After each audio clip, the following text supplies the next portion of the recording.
श्रीमदानंदतीर्थ भगवत्पादाचार्य गुरुभ्यो नमः। हरि ओम। श्रीमद्वायु हनुमद्भीममध्वान्तर्गत रामकृष्ण वेदव्यासात्मक श्रीलक्ष्मी हयग्रीवाय नमः। हरि ओम। करोतु मम कल्याणं हरिः हयमुखाविदः गुरुश्च मध्वनामा मे वरदोस्तु निरन्तरम्। आपादमौलिपर्यन्तं गुरूणाम् आकृतिं स्मरेत् तेन विघ्नाः प्रणश्यन्ति सिद्ध्यन्ति च मनोरथाः। नारायणाय परिपूर्णगुणर्णवाय विश्वोदयस्थितिलयोन्नियतिप्रदाय ज्ञानप्रदाय विबुधासुरसौख्यदुःख सत्कारणाय वितताय नमो नमस्ते।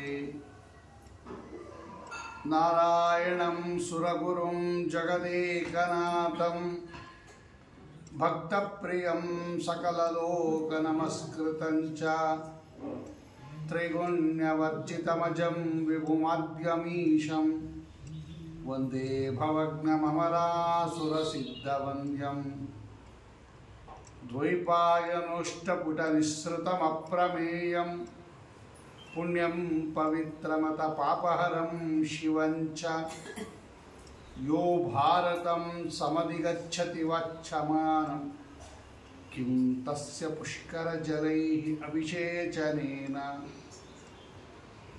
जयति पराशरसूनुः सत्यवती हृदयनन्दनो व्यासः यस्यास्य कमलगलितं वाङ्मयममृतं जगत्पिबति। योगोशतं कनकशृङ्गमयं ददाति विप्राय वेदविदुषे बहुविश्रुताय। पुण्यांच भारतकथा शृणुयाच्च नित्यं तुल्यं फलं भवति तस्य च सस्य चैव।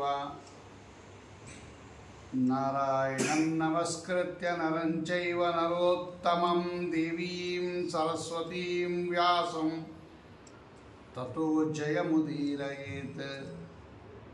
स्वस्यस्तु अशेषसतां सन्मङ्गलानि भवन्तु।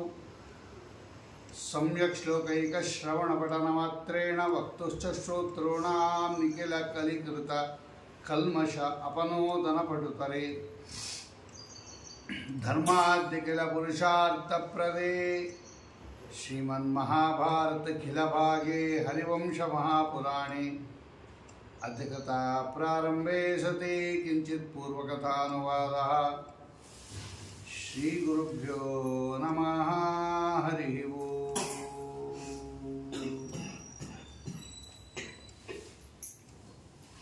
ಸೂರ್ಯನ ವೃತ್ತಾಂತವನ್ನು, ಅವನ ಉತ್ಪತ್ತಿಯನ್ನು, ಅವನ ಮನೆಯಲ್ಲಿ ನಡೆದಿರ್ತಕ್ಕಂತಹ ಕಥೆಗಳನ್ನೆಲ್ಲ ನಿರೂಪಣೆ ಮಾಡಿದ ಮೇಲೆ ಅವರ ವಂಶವನ್ನು ನಿರೂಪಣೆ ಮಾಡೋಕ್ಕೋಸ್ಕರವಾಗಿ ಸೂರ್ಯವಂಶದ ದೊರೆಗಳ ಕಥೆಯನ್ನು ಹರಿವಂಶದಲ್ಲಿ ನಿರೂಪಣೆ ಮಾಡುತ್ತಾರೆ. ಈ ಸೂರ್ಯನ ಮಗ ವೈವಸ್ವತಮನು ಸಂಜ್ಞಾದೇವಿಯಲ್ಲಿ ಉತ್ಪನ್ನನಾಗಿರ್ತಕ್ಕಂತಹ ದೊಡ್ಡ ಮಗ. ಅವನಿಗೆ ಶ್ರಾದ್ದದೇವ ಅಂತ ಹೆಸರು. ಅವನ ಹೆಂಡತಿ ಶ್ರದ್ಧಾದೇವಿ. ಇವರಿಗೆ ಇಕ್ಷ್ವಾಕು ಮೊದಲಾಗಿರ್ತಕ್ಕಂತಹ 9 ಜನ ಮಕ್ಕಳು. ಈ ಮಕ್ಕಳು ಹುಟ್ಟೋದಕ್ಕಿಂತ ಮುಂಚೆ ಅವರಿಗೆ ಸಂತಾನ ಇರಲಿಲ್ವಲ್ಲ. ಆಗ ವಸಿಷ್ಠರ ಮುಖಾಂತರ ಮಿತ್ರಾವರಣ ಇಷ್ಟಿ ಅಂತ ಒಂದು ಯಜ್ಞ ಮಾಡಿದ ಈ ರಾಜ, ಅರ್ಥಾತ್ ಈ ಶ್ರಾದ್ದದೇವ ವೈವಸ್ವತಮನು. ಇವನಿಗೆ ಗಂಡು ಮಗು ಬೇಕು ಅಂತ ಆಸೆ, ಅವನ ಹೆಂಡತಿಗೆ ಹೆಣ್ಣು ಮಗು ಬೇಕು ಅಂತ ಆಸೆ. ಶ್ರದ್ಧಾದೇವಿ ಅಂತ ಅವಳ ಹೆಸರು. ಭಾಗವತದಲ್ಲಿ ಈ ಕಥೆ ಸ್ವಲ್ಪ ವಿಸ್ತಾರವಾಗಿದೆ, ಇದು ಚಿಕ್ಕದು ಮಾಡಿದ್ದಾರೆ. ಅವಳೇನು ಮಾಡಿದ್ಲು ಮಹಾರಾಣಿ ಅಂದರೆ, ಹೋತರು ಅಂತ ಒಬ್ಬರು ಇರ್ತಾರೆ, ಮಂತ್ರ ಹೇಳೋರು. ಹೋತರು, ಅದ್ಗಾತರು, ಅಧ್ವರ್ಯು, ಬ್ರಹ್ಮ ಅಂತೆಲ್ಲ ಯಜ್ಞಗಳಲ್ಲಿ ಬೇರೆ ಬೇರೆಯವರು ಇರ್ತಾರೆ. ಇವರಿಗೆಲ್ಲ ಋತ್ವಿಕರು ಅಂತ ಕರೀತಾರೆ. ಆ ಹೋತೃವಿನ ಕೆಲಸ ಮಂತ್ರ ಹೇಳೋರು. ಆ ಹೋತೃವಿನ ಹತ್ರ ಹೋಗಿ ರಾಣಿ ಏನು ಮಾಡಿದ್ಲು ಅಂದರೆ, ನಾಳೆ ನೀವು ಮಂತ್ರ ಹೇಳುವಾಗ, ಹೋಮ ಮಾಡುವಾಗ ಹೆಣ್ಣು ಮಗು ಹುಟ್ಟುವಂಥ ಮಂತ್ರ ಹೇಳಿಬಿಡಿ. ಸರಿ ಅಂತ ಹೇಳಿ ಅವರೇನು ಮಾಡಿದ್ರು, ರಾಣಿ ಎಷ್ಟಾದರೂ ಅವಳು ಹಂಗೆ ಮಂತ್ರ ಹೇಳಿ ಆಹುತಿ ಕೊಟ್ಟುಬಿಟ್ರು. ಮಿತ್ರಾವರಣ ಇಷ್ಟಿ ಅಂತ ಯಜ್ಞದ ಹೆಸರು. ಹೆಣ್ಣು ಮಗು ಹುಟ್ಟುಬಿಡ್ತು, ಸುಂದರವಾಗಿರ್ತಕ್ಕಂತಹ ಹೆಣ್ಣು ಮಗು. ಭಾಗವತಕ್ಕೂ ಹರಿವಂಶಕ್ಕೂ ಸ್ವಲ್ಪ ವ್ಯತ್ಯಾಸ ಇದೆ ಕಥಾದಲ್ಲಿ, ಆದರೆ ಮುಖ್ಯ ಕಥಾ ಹಾಗೆ ಇದೆ. ಇದು ಭಾಗವತದ ಕಥಾನ ಹೇಳ್ತಾ ಇರೋದು, ಅಷ್ಟೊಂದು ವಿವರವಾಗಿಲ್ಲ ಇಲ್ಲಿ ಹರಿವಂಶದಲ್ಲಿ, ಆದರೆ ಇದೇ ಕಥೆನೇ ಇದೆ. ಇವನಿಗೆ ಸ್ವಲ್ಪ ಮನಸ್ಸಿಗೆ ಬೇಜಾರಾಗೋಯ್ತು, ಹೆಣ್ಣು ಮಗು ಹುಟ್ಟುಬಿಡ್ತಾರ, ನಂಗೆ ಗಂಡು ಮಗು ಬೇಕಾಗಿತ್ತು. ವಸಿಷ್ಠ ಋಷಿಗಳನ್ನು ಕೇಳಿದ, ನಿಮ್ಮಂತಹ ಜ್ಞಾನಿಗಳು ಪುರೋಹಿತರಾದಾಗಲೂ ಕೂಡ ಫಲದಲ್ಲಿ ಯಾಕೆ ವ್ಯತ್ಯಾಸ ಆಯಿತು? ಹಂಗಾಗಬಾರ್ದಲ್ಲ. ನನಗೆ ಗಂಡು ಮಗು ಬೇಕು ಅಂತ ಆಸೆ ಇತ್ತು, ಗಂಡು ಮಗು ಬೇಕಾಗಿತ್ತು. ವಸಿಷ್ಠರು ಹೇಳಿದ್ರು, ಯಾಕೆ ಯೋಚನೆ ಮಾಡ್ತೀವಿ ಮಹಾರಾಜ, ಇದನ್ನೇ ಗಂಡು ಮಾಡಿಕೊಡ್ತೀನಿ ಬಿಡ್ರಿ. ನೋಡ್ರಿ ಅವ್ರ ಸಾಮರ್ಥ್ಯ ಎಷ್ಟಿದೆ ಅಂತ. ನವಮಸ್ಕಂದದಲ್ಲಿ ಇದೆಲ್ಲ ಕಥಾ ಭಾಗವತದಲ್ಲಿ. ಈ ನವಮಸ್ಕಂದದ ಈ ಕಥಾವನ್ನು ಕೇಳೋಕ್ಕಿಂತ ಮುಂಚೆ ಸ್ವಲ್ಪ ಪ್ರಿಪೇರ್ ಮಾಡ್ಕೋಬೇಕು. ನಾನು ಹೇಳಿದ್ನಲ್ಲ, ಪುರಾಣದ ಕಥೆಯೆಲ್ಲ ಹೆಂಗೆ ನೋಡಬೇಕು ಅನ್ನೋದನ್ನು ಮೊದಲು ಮನೋಭಾವ ಅರ್ಥ ಮಾಡ್ಕೊಂಡು ಆಮೇಲೆ ನೋಡಿದ್ರೆ ಬಹಳ ಚೆಂದಾಗಿ ಅರ್ಥ ಆಗುತ್ತದು. ಕಥೆ ಹೇಳಿಬಿಟ್ಟ ಮೇಲೆ ನಾವು ಅದನ್ನು ನಿಮಗೆ ಆ ಮನೋಭಾವ ತರೋಕ್ಕಾಗಲ್ಲ. ಆಪರೇಷನ್ ಮಾಡೋಕ್ಕಿಂತ ಮುಂಚೆ ನಿಮ್ಗೆ ಏನೇನು ವ್ಯವಸ್ಥೆ ಎಲ್ಲ ಮಾಡಿ ಆಮೇಲೆ ಆಪರೇಷನ್ ಮಾಡ್ತಾರೆ. ಆಮೇಲೆ ಮಾಡಿದ ಮೇಲೆ ಅಯ್ಯೋ ಮಾಡಬಾರ್ದಾಗಿತ್ತು ನಿಮಗೆ ಅನ್ಬಾರ್ದು. ಮಾಡೋಕ್ಕಿಂತ ಮುಂಚೆನೇ ಪ್ರೀ ರಿಕ್ವಿಸಿಟ್ ಹಿಂಗಿದೆಯಾ ನಿಮಗೆ, ಈ ಥರ ಕಾಯಿಲೆ ಇದೆಯಾ, ಹಿಂಗಿದೆಯಾ, ಅದೆಲ್ಲ ವಾಸಿ ಮಾಡಿ ಆಪರೇಷನ್ ಮಾಡ್ತಾರೆ. ಹಾಗೆ ಪುರಾಣನೂ ಅಷ್ಟೇ, ಸ್ವಲ್ಪ ಮನೋಭಾವ ಸೆಟಪ್ ಮಾಡಿಸ್ಬೇಕು. ಭಾಗವತ ನವಮಸ್ಕಂದದಲ್ಲಿ ಈ ಕಥೆ ಎಲ್ಲ ಇದೆ. ಸೂರ್ಯವಂಶದ ಚಂದ್ರವಂಶದ ಕಥಾ ಅಲ್ಲೇ ಹಂಗೆ ಬಂದಿದೆ. ಅಲ್ಲೊಂದು ಪ್ರಶ್ನೆ ಬಂತು, ಯಾಕೆ ಹೊರಡಿತು ಈ ಭಾಗವತ ನವಮಸ್ಕಂದದಲ್ಲಿ? ನಮಗೆ ಬೇಕಾಗಿರೋದು ಭಗವಂತನ ಕಥಾ. ಅದು ಭಾಗವತ ಅಂದರೆ ಭಗವಂತನ ಕಥಾ ಅಂತ ಅರ್ಥ. ಅದು ಹೇಳಿದ್ದೀರಾ ಇದುವರ ತನಕ, ಮುಂದೆ ಹೇಳ್ತೀರಾ ದಶಮಸ್ಕಂದದಲ್ಲಿ, ಅಷ್ಟು ಸಾಕು ನಮಗೆ. ಈ ಸೂರ್ಯವಂಶದ ರಾಜರುಗಳ ಕತೆ, ಚಂದ್ರವಂಶಗಳ ರಾಜರುಗಳ ಕತೆ ಇದು ತಗೊಂಡು ನಾವೇನು ಮಾಡಬೇಕು, ಏನು ಪ್ರಯೋಜನ ಏನಿದಕ್ಕೆ ಅಂತ ಒಂದು ಪ್ರಶ್ನೆ ಬಂತು. ಅದಕ್ಕೆ ಶ್ರೀಮದಾಚಾರ್ಯ ಹೇಳುತ್ತಾರೆ, ವೈಷ್ಣವಾನಾಂ ಚರಿತ್ರಂತೂ ವಿಷ್ಣುದ್ರೇಕಾಯ ಕಥ್ಯತೆ. ನೋಡಿ, ಭಗವಂತನ ಕಥೆಯೇ ಹೇಳಬೇಕು ನಿಮಗೆ, ಆದರೆ ಆ ಭಗವಂತನಲ್ಲಿ ಭಕ್ತಿ ಬರಬೇಕು ನಿಮಗೆ. ಸುಮ್ಮನೆ ಇವ್ರು ಹೇಳ್ಕೊಂಡು ಹೋಗ್ತಾ ಇರೋದು, ಅವ್ರಿಗೆ ಭಕ್ತಿ ಇಲ್ಲ, ಶ್ರದ್ಧಾ ಇಲ್ಲ, ಏನೋ ಒಂದು ಕೇಳೋದು, ಏನೋ ಒಂದು ಮಾಡೋದು, ಹಂಗಲ್ಲ ಅಲ್ಲ. ಹಂಗಂದ್ರೆ ಫಲ ಬರಲ್ಲ. ಭಕ್ತಿ ಶ್ರದ್ಧಾಗಳಿಂದ ಕೇಳಬೇಕು ನೀವು ಪರಮಾತ್ಮನ ಕಥೆ. ಆದರದಿ ಕೇಳುವುದು. ದಾಸರಾಯರು ಹೇಳ್ತಾರೆ ನೋಡ್ರಿ, ಭಕ್ತಿಯಿಂದ ಕೇಳ್ರಿ. ಹಂಗೆ ಭಕ್ತಿ ಬರಬೇಕಾದ್ರೆ ನಂಬಿಕೆ ಬರಬೇಕು. ನಂಬಿಕೆ ಇದ್ದಾಗಲೇ ಭಕ್ತಿ ಬರೋದು. ಯಾರ್ಯಾರಿಗೆ ಅನುಗ್ರಹ ಮಾಡ್ಯಾನ ಭಗವಂತ ಅವನ ಕಥೆ ಕೇಳಿದವ್ರಿಗೆ ಅಂತ ಪ್ರಶ್ನೆ ಬಂದಾಗ ಅವರ ಲಿಸ್ಟ್ ಕೊಟ್ಟಿದ್ದಾರೆ ನವಮಸ್ಕಂದದಲ್ಲಿ. ನೋಡಿ, ಇವರೆಲ್ಲ ಭಗವಂತನ ಅನುಗ್ರಹಕ್ಕೆ ಪಾತ್ರರಾದವರು. ಒಂದು ಅಂಗಡಿಗೆ ವ್ಯಾಪಾರಕ್ಕೆ ಹೋದಾಗ ಆ ಅಂಗಡಿಯ ಬಗ್ಗೆ ನಮಗೆ ಒಳ್ಳೆ ಇನ್ಫಾರ್ಮೇಷನ್ ಇರುತ್ತೆ. ಚೆನ್ನಾಗಿರಬೇಕು ಪದಾರ್ಥ, ಇಲ್ಲಿ ಮೋಸ ಮಾಡಬಾರ್ದು, ಕಡಿಮೆ ಬೆಲೆ ಇರಬೇಕು, ಅಳತೆಯಲ್ಲಿ ಸರಿಯಾಗಿರಬೇಕು, ಒಳ್ಳೆ ಪದಾರ್ಥ ಕೊಡಬೇಕು ಅಂತ ಅಂಗಡಿಗೆ ಹೋಗೋದು ನಾವು. ಆಸ್ಪತ್ರೆಗೆ ಸೇರಿಸೋವಾಗ ಯಾವುದೋ ಒಂದು ಆಸ್ಪತ್ರೆಗೆ ಸೇರಿಸ್ಬಿಡ್ತೀವ, ಅವನು ಹೆಂಗೆ ನೋಡ್ತಾನೆ, ಹೆಂಗೆ ಆಪ್ರೇಷನ್ ಮಾಡ್ತಾನೆ, ಎಷ್ಟು ಸಕ್ಸಸ್ ರೇಟ್ ಎಷ್ಟಿದೆ, ಚೆನ್ನಾಗಿ ಮಾಡ್ತಾನೆ ಅಂತೆಲ್ಲ ಮಾಡಿ ಅಡ್ಮಿಟ್ ಮಾಡೋದು. ಹಾಗೆ ಭಗವಂತ ಯಾರ್ಯಾರು ಅನುಗ್ರಹ ಮಾಡಿಯಾನೆ ಅಂತ ಪ್ರಶ್ನೆ ಬಂದಾಗ ಇವ್ರದ್ದೆಲ್ಲ ಲಿಸ್ಟ್ ಕೊಡ್ತು. ನೋಡಿ ಇವರೆಲ್ಲ ಹಿಂಗೆ ಹಿಂಗೆ ಹಿಂಗೆ ಹಿಂಗೆ ಅಂತ. ಅವಾಗ ನಮಗೂ ಕನ್ಫರ್ಮ್ ಆಗೋಯ್ತು, ಓ ಭಗವಂತನಿಂದ ಅನುಗ್ರಹೀತರಾದವರೇ ಇಷ್ಟು ಮಹಿಮೆ ಇರಬೇಕಾದ್ರೆ ಇನ್ನು ಭಗವಂತನಿಗೆ ಹೆಂಗಿರಬೇಕು ಅಂತ ಕೈಮುತ್ಯ ನ್ಯಾಯ ಇದು. ನೋಡಿ ವಶಿಷ್ಠರು ಏನು ಹೇಳಬೇಕಾಗಿತ್ತು, ಏನೋ ಹೋತ್ರು ತಪ್ಪು ಮಾಡಿಬಿಟ್ಯಾನಪ್ಪ, ಇನ್ನೊಂದ್ಸಲ ಯಜ್ಞ ಮಾಡು, ಗಂಡು ಮಗು ಆಗುತ್ತೆ ಅಂತ ಹೇಳ್ಬೋದಾಗಿತ್ತು. ಆದರೆ ಅವರೇನು ಹೇಳಿದ್ರು, ಇದನ್ನೇ ಗಂಡು ಮಾಡಿಕೊಡ್ತೀನಿ ಅಂದರು. ಅಲ್ಲಿ ಇರೋದು ನಮಗೆ ಬೇಕಾಗಿರೋದು. ಹೆಣ್ಣ ಮಗು ಹುಟ್ಟಿದ್ದನ್ನು ನಾನು ಇದನ್ನು ಗಂಡಾಗಿ ಪರಿವರ್ತನೆ ಮಾಡ್ತೀನಿ ಅಂದರೆ ಭಗವಂತನನ್ನು ಎಷ್ಟು ಒಲಿಸ್ಕೊಂಡಿರ್ತಾರೆ ಲೆಕ್ಕ ಹಾಕಿ ಅವರು. ಭಗವದ್ಭಕ್ತರಾದ ವಸಿಷ್ಠ ಋಷಿಗಳಿಗೆ ಇಷ್ಟು ಮಹಿಮೆ ಇದೆ ಅಂದರೆ ಭಗವಂತನಿಗೆ ಇನ್ನೆಷ್ಟಿರ್ಬೋದು. ಏನು ಬೇಕಾದರೂ ಮಾಡೋ ಸಾಮರ್ಥ್ಯ ಇದೆ ಭಗವಂತನಿಗೆ. ಕರ್ತುಂ ಅಕರ್ತುಂ ಅನ್ಯಥಾ ಕರ್ತುಮಪಿ ಸಮರ್ಥ ಈಶಃ. ಭಗವಂತನಿಗೆ ಈಶಾ ಅಂತ ಹೆಸರು. ಈಶಾ ಅಂದ್ರೇನು, ಏನು ಬೇಕಾದರೂ ಮಾಡಬಲ್ಲ ಅಂತ ಅರ್ಥ, ಸರ್ವಸಮರ್ಥ ಅಂತ ಅರ್ಥ. ಅಂತಹ ಭಗವಂತ ನಮಗೊಂದು ಸಂತಾನ ಕೊಡೋಕ್ಕಾಗೋದಿಲ್ವಾ ಅನ್ನೋ ಅರ್ಥದಲ್ಲಿ ಇದೆಲ್ಲ ಹೊರಟಿರೋದು. ಸಂತಾನ ಕೊಡೋದು ಅಥವಾ ಇರೋ ಸಂತಾನ ಉಳಿಸ್ಕೊಂಬೋದು, ಚೆನ್ನಾಗಿರೋದು ಎಲ್ಲ ಸೇರ್ಕೊಂಡ್ಬಿಡುತ್ತದಲ್ಲಿ. ವಸಿಷ್ಠರು ಹೇಳಿದ್ರು, ಯೋಚನೆ ಮಾಡಬೇಡ ರಾಜನ್. ಅವ್ರು ನೋಡಿದ್ರು ಜ್ಞಾನದೃಷ್ಟಿಯಿಂದ, ಗಂಡಾಗಬೇಕಾಗಿತ್ತಲ್ವ, ಯಾಕೆ ಹೆಣ್ಣಾಯಿತು ಅಂತ ನೋಡಿದ್ರು. ಇದೆಲ್ಲ ಗೊತ್ತಾಯ್ತು. ರಾಣಿ ಬಂದು ಆ ಹೋದ್ರು ಹೇಳಿದ್ದು, ಅವರಂಥ ಮಂತ್ರ ಹೇಳಿದ್ದು, ಅಂತ ಆಗಿದ್ದು ಎಲ್ಲ ಗೊತ್ತಾಯಿತು. ರಾಜನ್ ಹಿಂಗಾಗಿದೆ, ಯೋಚನೆ ಮಾಡಬೇಡ, ನಾ ಇದನ್ನೇ ಗಂಡು ಮಾಡಿಸ್ಕೊಡ್ತೀನಿ ಅಂದರು. ಭಗವಂತನನ್ನು ಸ್ತೋತ್ರ ಮಾಡಿದ್ರು. ಭಗವಂತ ಪ್ರತ್ಯಕ್ಷನಾದ. ಏನು ಬೇಕು ವಸಿಷ್ಠ ಅಂತ ಕೇಳಿದ.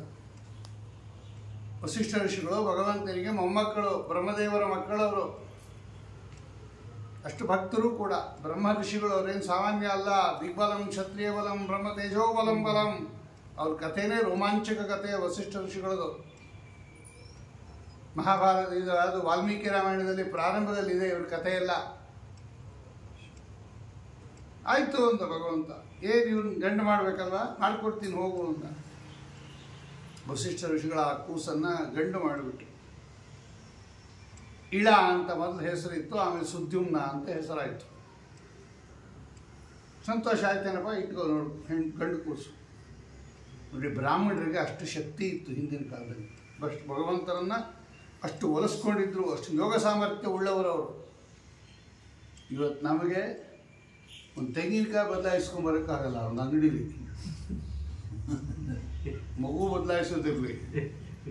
ನೋಡಪ್ಪ, ನಿಮ್ಮ ಅಂಗಡಿಯಿಂದ ತೆಂಗಿನಕಾಯಿ ತೊಗೊಂಡೋಗಿದ್ದೆ, ಕೊಳತು ಹೋಯ್ತು, ಬೇರೆ ಕೊಡೋದು ನಮ್ದಲ್ಲ ಅಂದ್ಬಿಡ್ತಾರೆ ಅವನು.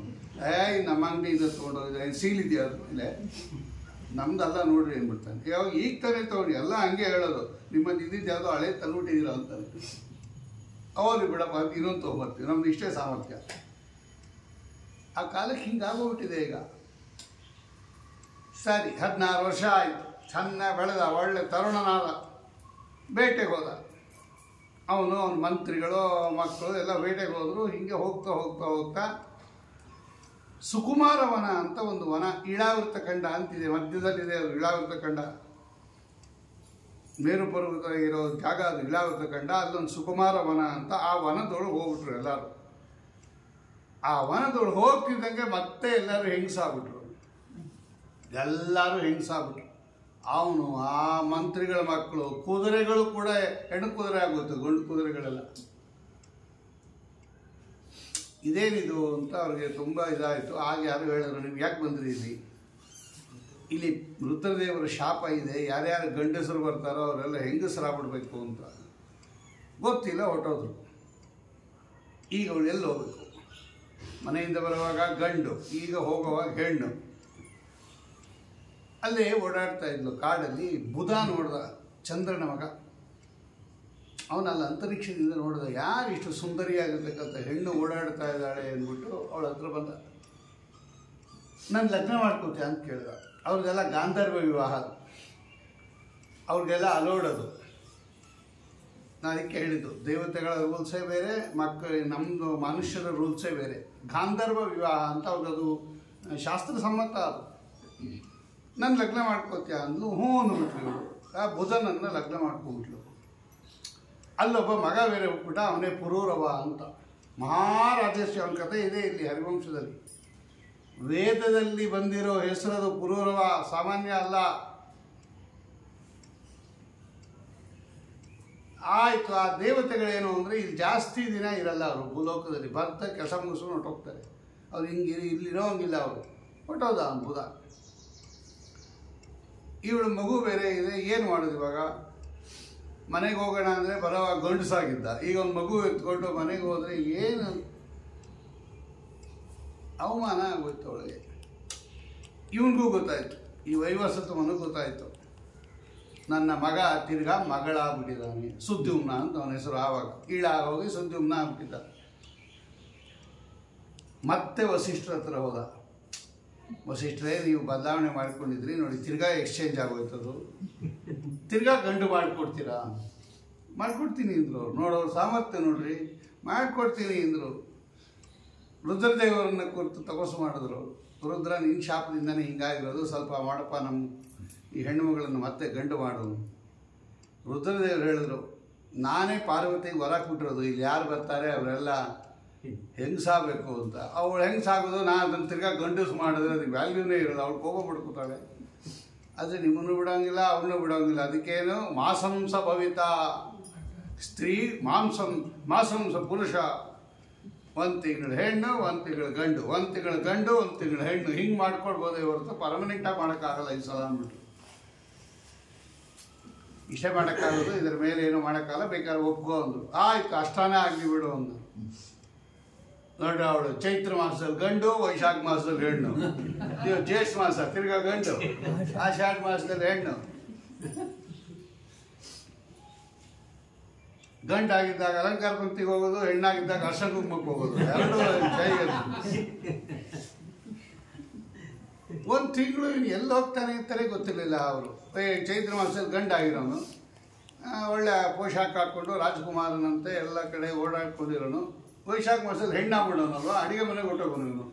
ಎಲ್ಲಿ ಹೋಗ್ತಾನೆ ಇವನು 1 ತಿಂಗಳು ಅಂತಾನೆ ಯಾರಿಗೂ ಗೊತ್ತಿಲ್ಲ. ಹೀಗೆ ಎಷ್ಟೋ ದಿವಸ ಕಳೆದೋಯ್ತು. ಆಮೇಲೆ ಅವನಿಗೂ ಬೇಜಾರಾಗೋಯ್ತು, ಇದೇನು ಪರ್ಮನೆಂಟಾಗಿ ಗಂಡು ಅಲ್ಲ ಹೆಣ್ಣು ಅಲ್ಲ, 1 ತಿಂಗಳು ಗಂಡು 1 ತಿಂಗಳು ಹೆಣ್ಣು, ಸಾಕಾಗೋಯ್ತು ಅವನಿಗೆ. ಅವನಿಗೆ ಪುರೂರವ ಅಂತ ಮಗ ಹುಟ್ಟಿದ್ದ ಅಲ್ವಾ, ಅವನು ಹೆಣ್ಣಾಗಿದ್ದಾಗ ಆ ಪುರೂರವನಿಗೆ ರಾಜ್ಯ ಕೊಟ್ಬಿಟ್ಟು ಹೊರಟೋದ ಅಂತ ಇಷ್ಟು ಭಾಗವತದಲ್ಲಿದೆ ಕತೆ.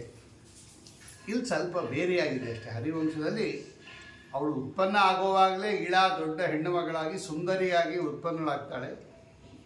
ಹರಿವಂಶದಲ್ಲಿ ಹಂಗೆ ಕತೆ ಇದೆ. ಹುಟ್ಟಿದ್ಲಲ್ಲ, ಒಳ್ಳೆ ಸುಂದರಿಯಾಗಿ ನಮ್ಮ ಮನೆಗೆ ಬಾ ಅಂತ ಕರೀತಾನೆ ವೈವಸ್ವತಮನು. ಇಲ್ಲ, ನಾನು ಮಿತ್ರಾವರ್ಣರ ಅನುಗ್ರಹದಿಂದ ಹುಟ್ಟಿದವರು. ಮಿತ್ರಾವರ್ಣರು ವಸಿಷ್ಠ ಋಷಿಗಳ ಶಿಷ್ಯರು, ಅವರ ಅನುಗ್ರಹದಿಂದ ಹುಟ್ಟಿದ್ರೆ ಅವ್ರನ್ನೊಂದು ಮಾತು ಕೇಳ್ಕೊಂಬರ್ತೀನಿ ಅಂತ ಇವಳು. ಆಯಿತು, ಕೇಳ್ಕೊಂಬ ಅಂತಾರೆ. ಮಿತ್ರಾವರ್ಣರ ಹತ್ರ ಹೋಗಿ ಕೇಳ್ತಾಳೆ ಅವಳು, ನಿಮ್ಮ ಅನುಗ್ರಹದಿಂದ ಹುಟ್ಟಿದ್ದು ನಾನು, ನಮ್ಮ ಅಪ್ಪ ಕರೀತಾ ಇದ್ದಾನೆ ಹೋಗಬೇಕು ಅಂತ, ನೀವು ಅಪ್ಪಣೆ ಕೊಟ್ಟರೆ ಹೋಗ್ತೀನಿ ಅಂತಾಳೆ. ಹೋಗಮ್ಮ ಅಂತ ಅವ್ರು ಆಶೀರ್ವಾದ ಮಾಡಿ ಕಳಿಸ್ತಾರೆ. ಆಮೇಲೆ ಅವಳು ಇಲ್ಲಿಗೆ ಬರ್ತಾಳೆ. ಆಮೇಲೆ ತಿರ್ಗಾ ಗಂಡು ಬೇಕು ಹೆಣ್ಣು ಬೇಕು, ಅದೆಲ್ಲ ಹಾಗೆ ಕಥೆ ಇದೆ. ಇಷ್ಟೇ ವ್ಯತ್ಯಾಸ ಹರಿವಂಶಕ್ಕೂ ಭಾಗವತಕ್ಕೂ. ಆದರೆ ಪುರೂರವ ಹುಟ್ಟೋದು 2 ಕಡೆನೂ ಇದೆ.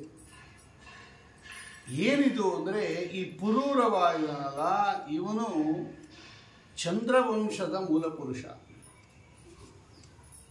ಇವಳು ಈ ವಂಶಕ್ಕೂ ಮೂಲ ಪುರುಷಳಾಗ್ಬಿಟ್ಲು, ಆ ವಂಶಕ್ಕೂ ಮೂಲ ಪುರುಷಳಾಗ್ಬಿಟ್ಲು.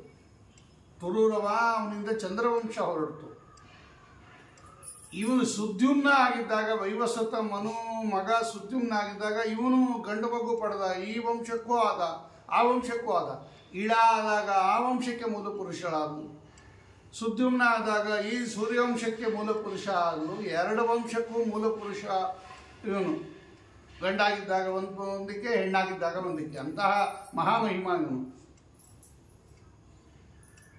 ಸರಿ, ಆಮೇಲೆ ಏನಾಯಿತು, ಇದೆಲ್ಲ ಘಟನೆ ನಡೆದ ಮೇಲೆ ಇವನಿಗೆ 10 ಜನ ಮಕ್ಕಳು ಹುಟ್ಟಿದ್ರು. ಇಕ್ಷ್ವಾಕು, ನೃಗ, ಶರ್ಯಾತಿ, ದೃಷ್ಟ, ದಿಷ್ಟ, ಕರುಷಕ, ನರಿಷ್ಯಂತ, ನಾಭಾಗ, ನಭ ಅಂತ. ಇವ್ರ ಕಥೆ ಎಲ್ಲ ಬೇಕಾದಷ್ಟು ಬಂದಿದೆ ಇದರಲ್ಲಿ, ಭಾಗವತದಲ್ಲಿ. ಇಲ್ಲಿ ಕೆಲವು ವಿಷಯಗಳು ಹೇಳುತ್ತಾರೆ. ಈ ಸುದ್ಯುಮ್ನ ಆದಾಗ ಇವನಿಗೆ 3 ಜನ ಮಕ್ಕಳು, ಉತ್ಕಲ, ಗಯ, ವಿನತಾಶ್ವ ಅಂತ. ಇಳ ಆದಾಗ ಬುಧನಿಂದ ಇವಳಿಗೆ ಪುರೂರವ ಉತ್ಪತ್ತಿಯಾದ. ಪುರೂರವನಿಂದ ಚಂದ್ರವಂಶ ಹೊರಡಿತು. ಈ ಉತ್ಕಲನಿಂದ ಉತ್ಕೃಷ್ಟವಾಗಿರ್ತಕ್ಕಂತಹ ಸೂರ್ಯವಂಶ ಹೊರಡಿತು. ನೋಡಿ, ಪುರೂರವನಿಗೆ ಊರ್ವಶಿಯಲ್ಲಿ ಉತ್ಪನ್ನರಾದರೆ 6 ಜನ ಮಕ್ಕಳು, ಆಯು, ಅಮಾವಸು, ವಿಶ್ವಾಯು, ದೃಢಾಯು, ಶತಾಯು, ವನಾಯು ಅಂತ. ಇವಳು ಸುದ್ಯುಮ್ನ ಆದಾಗ ಉತ್ಕಲ, ಗಯ, ವಿನತಾಶ್ವ ಅಂತ 3 ಜನ ಗಂಡು ಮಕ್ಕಳು. ಆ ಉತ್ಕಲನ ಮಗನೇ ದೃಷ್ಟಕ ಅಂತ. ಅವನ ಅಂಬರೀಷ, ದಂಡ ಅಂತ 3 ಜನ ಉತ್ಕಲನ ಮಕ್ಕಳು. ಆ ದಂಡ ಅನ್ನೋನು ನಿರ್ಮಾಣ ಮಾಡಿದ್ದೆ ದಂಡಕಾರಣ್ಯ. ರಾಮದೇವರು ಏನು ವನವಾಸ ಕಾಲದಲ್ಲಿ ಇದ್ರಲ್ಲ, ದಂಡಕಾರಣ್ಯ. ಈ ದಂಡ ಅನ್ನೋನು ನಿರ್ಮಾಣ ಮಾಡಿದ್ದರಿಂದ ಅದಕ್ಕೆ ದಂಡಕಾರಣ್ಯ ಅಂತ ಹೆಸರು ಬಂತು. ಆಮೇಲೆ ವೈವಸ್ವತ ಮನುವಿಗೆ 9 ಜನ ಮಕ್ಕಳು ಹುಟ್ಟಿದ್ರು ಅಂತ ಹರಿವಂಶ. 10 ಅಂತ ಅಲ್ಲಿದೆ. ಇಕ್ಷ್ವಾಕು ಹುಟ್ಟಿದ್ದು ಹೆಂಗೆ ಅಂದರೆ ಕ್ಷುವತೋ ಮನೋಹ. ಇಕ್ಷ್ವಾಕು ಜಾತಃ ಕ್ಷುವತೋ ಮನೋಹ.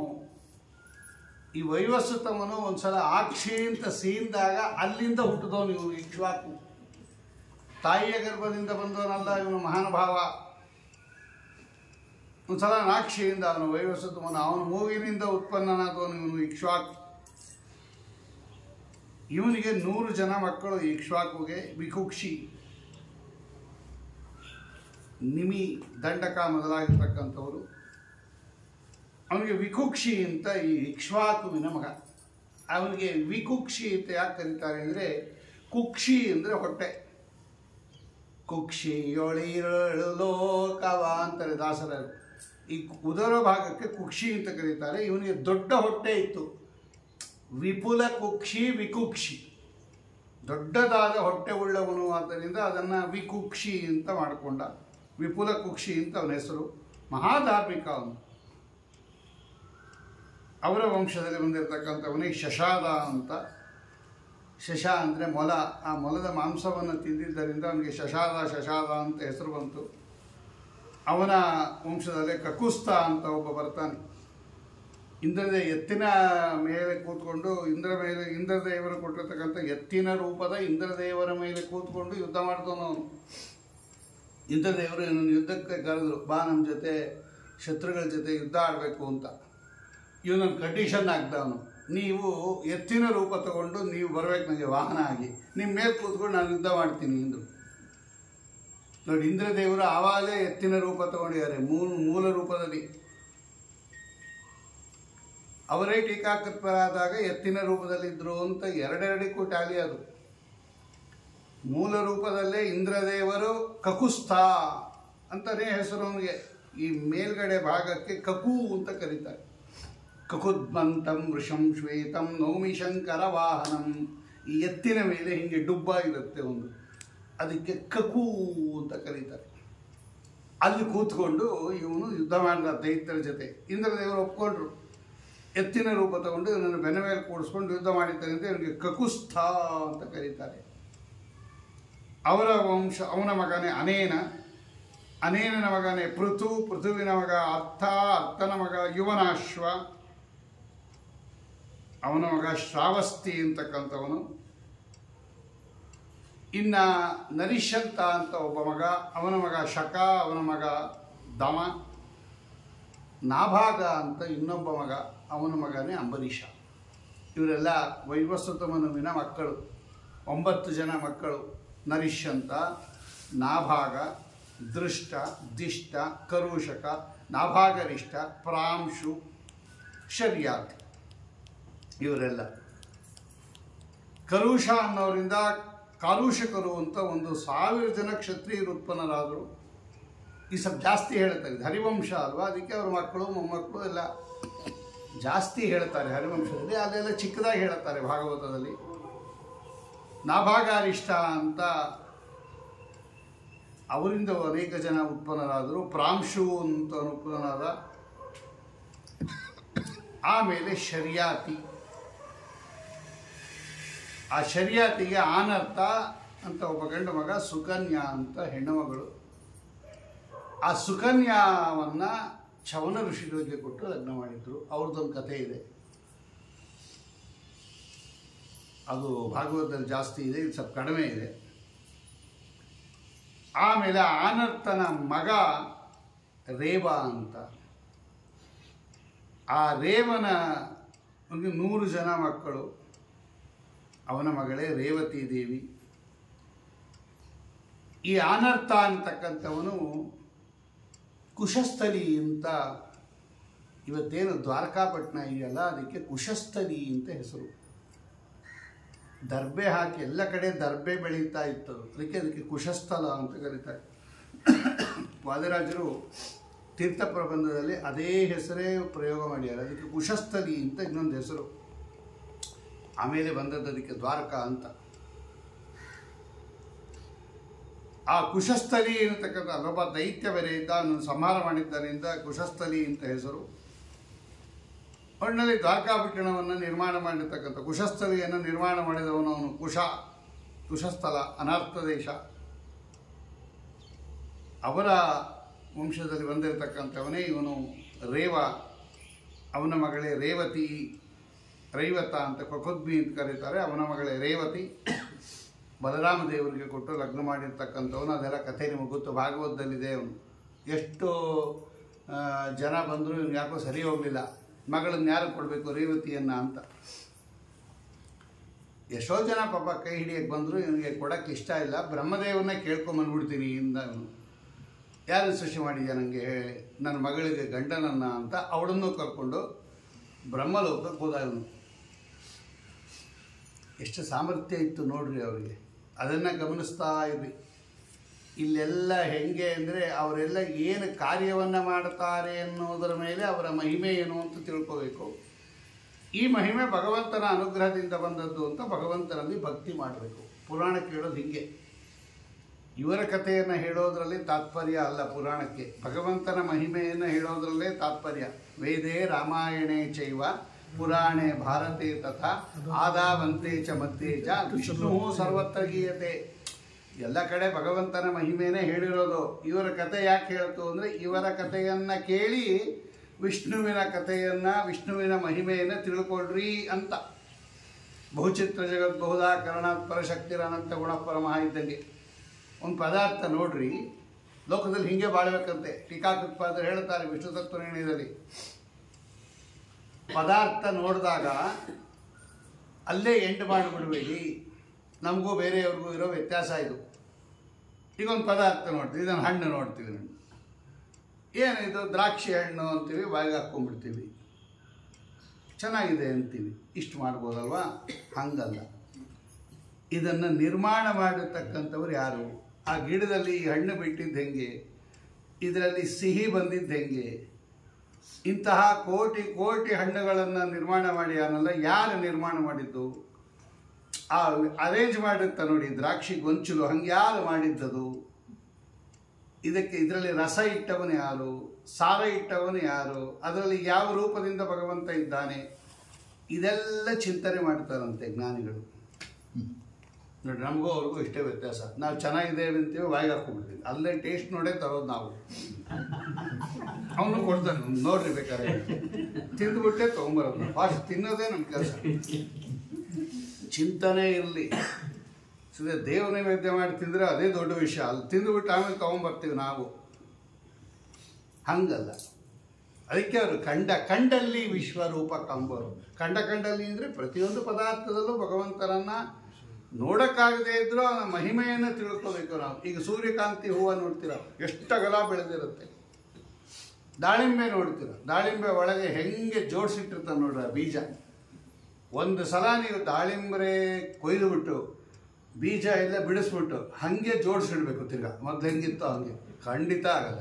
ನಮ್ಗೊಂದು ಸೀರೆ ಮಾಡ್ಸೋಕೆ ಬರಲ್ಲ ಒಂದು ಸಲ ಬಿಚ್ಬಿಟ್ಟ ಮೇಲೆ. ಆ 18 ಮೊಳಕ್ಕೆ ಕೊಟ್ಟರೆ ಅವ್ನು ಸತ್ತ ಅಂತಾನೆ ಲೆಕ್ಕ. ಈ ದಪ್ಪ ಮಾಡಿರ್ತಾನೆ.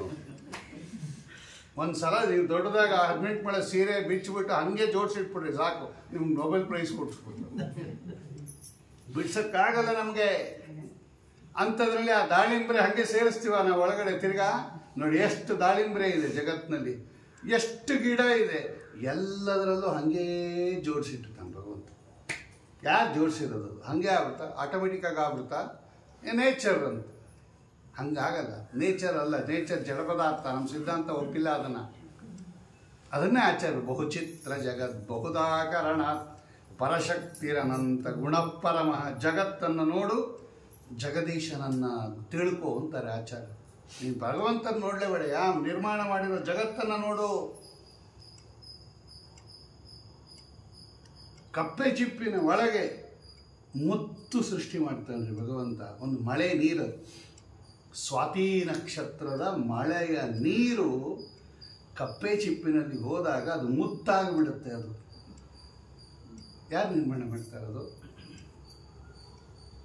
ಇದನ್ನೆಲ್ಲ ಜಗತ್ತನ್ನು ನೋಡು ಅಂತಾನೆ ಭಗವಂತ. ಆಚಾರ್ಯ ಹೇಳ್ತಾರೆ. ನಮಗೂ ಅವ್ರಿಗೂ ಇಷ್ಟೇ ವ್ಯತ್ಯಾಸ.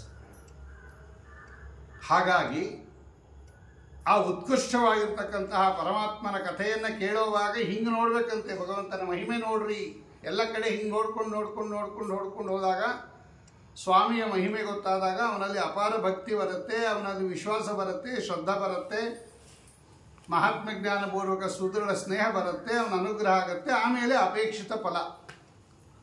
ಇಲ್ಲದೇ ಇದ್ರೆ ಸುಮ್ಮನೆ ಕಥೆ ಕೇಳ್ಬಿಟ್ಟು ಏನೋ ಆಯ್ತು ಹೋಯ್ತು ಅಂದರೆ ಹಿಂಗೆಲ್ಲ ಆಗಲ್ಲ.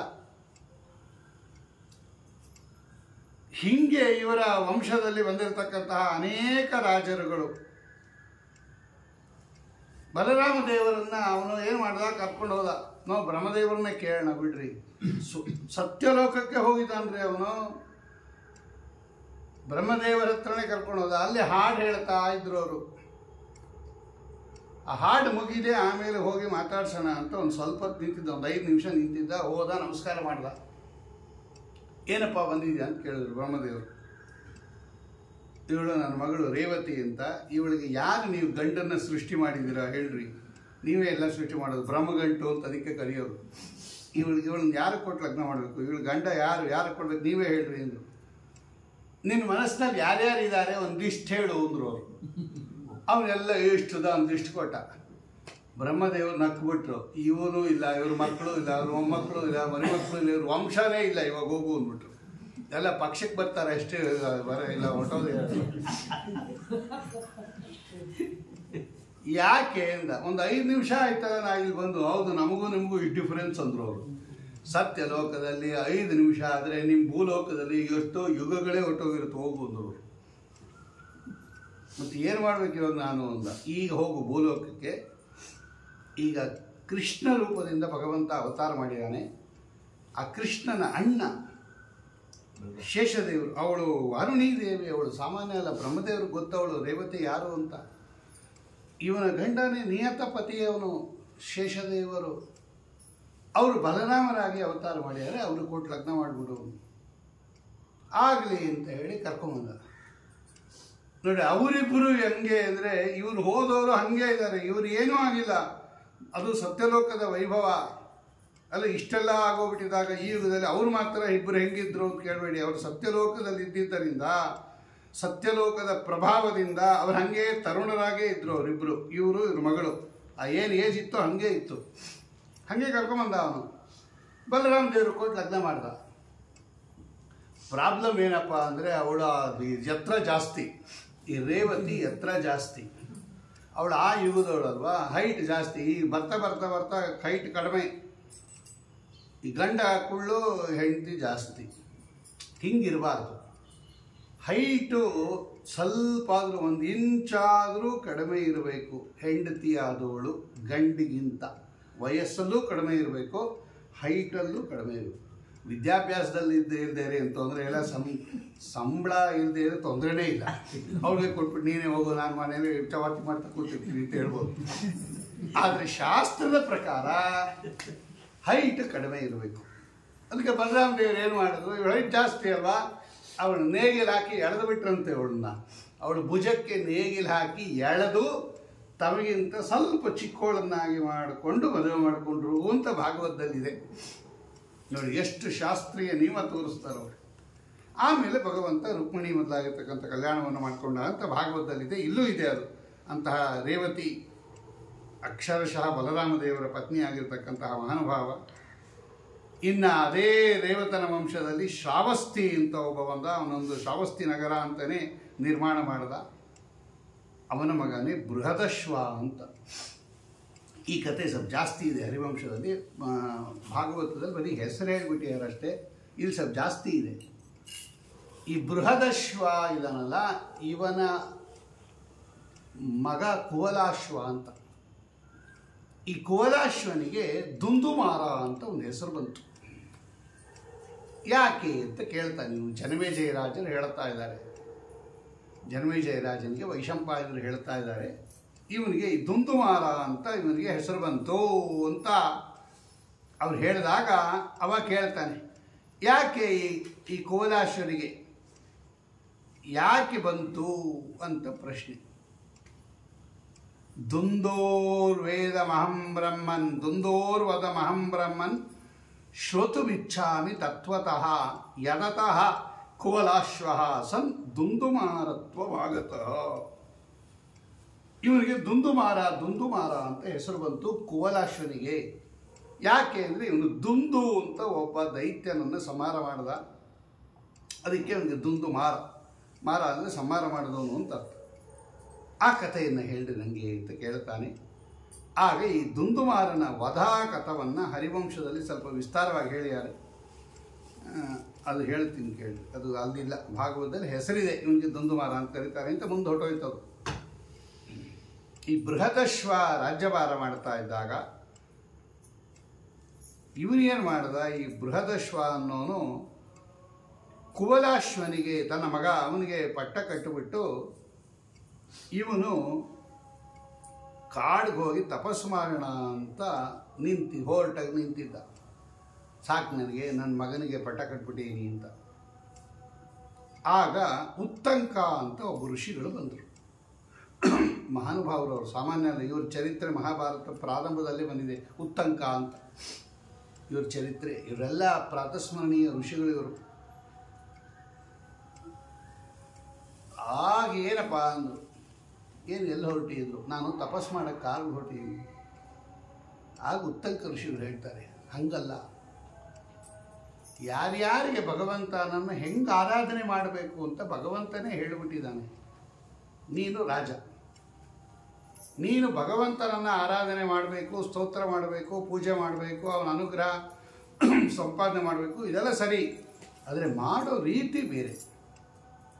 ನೀನು ಬ್ರಾಹ್ಮಣರಂತೆ ಕಾಡಿಗೆ ಹೋಗಿ ತಪಸ್ಸು ಮಾಡಿ ಭಗವಂತನನ್ನು ಒಲಿಸ್ಕೊಳ್ಳೋದು ನಿನಗೆ ಹೇಳಿಲ್ಲ. ಭಾಗವತದಲ್ಲೂ ಇದೆ, ಇದು ಪ್ರಿಯವರ್ತ ರಾಜರಿಗೆ ಹೇಳುತ್ತಾರೆ. ಇಲ್ಲಿ ಉತ್ತಂಕರು ಹೇಳುತ್ತಾರೆ ಬೃಹದಶ್ವನಿಗೆ. ಏನು ಮಾಡ್ಬೇಕು ನಾನು ಅಂತ ಕೇಳ್ದ. ನೋಡು, ನೀನು ಕ್ಷತ್ರಿಯ ರೀತಿಯಲ್ಲಿ ಭಗವಂತನನ್ನು ಪೂಜೆ ಮಾಡಬೇಕೇ ಹೊರತು ಬ್ರಾಹ್ಮಣರ ರೀತಿಯಲ್ಲಿ ಭಗವಂತನ ಪೂಜೆ ಮಾಡಬಾರ್ದು. ಪೂಜೆ ಮಾಡಬೇಕು, ಆದರೆ ಟೈಪ್ ಪ್ರಕಾರ ಬೇರೆ.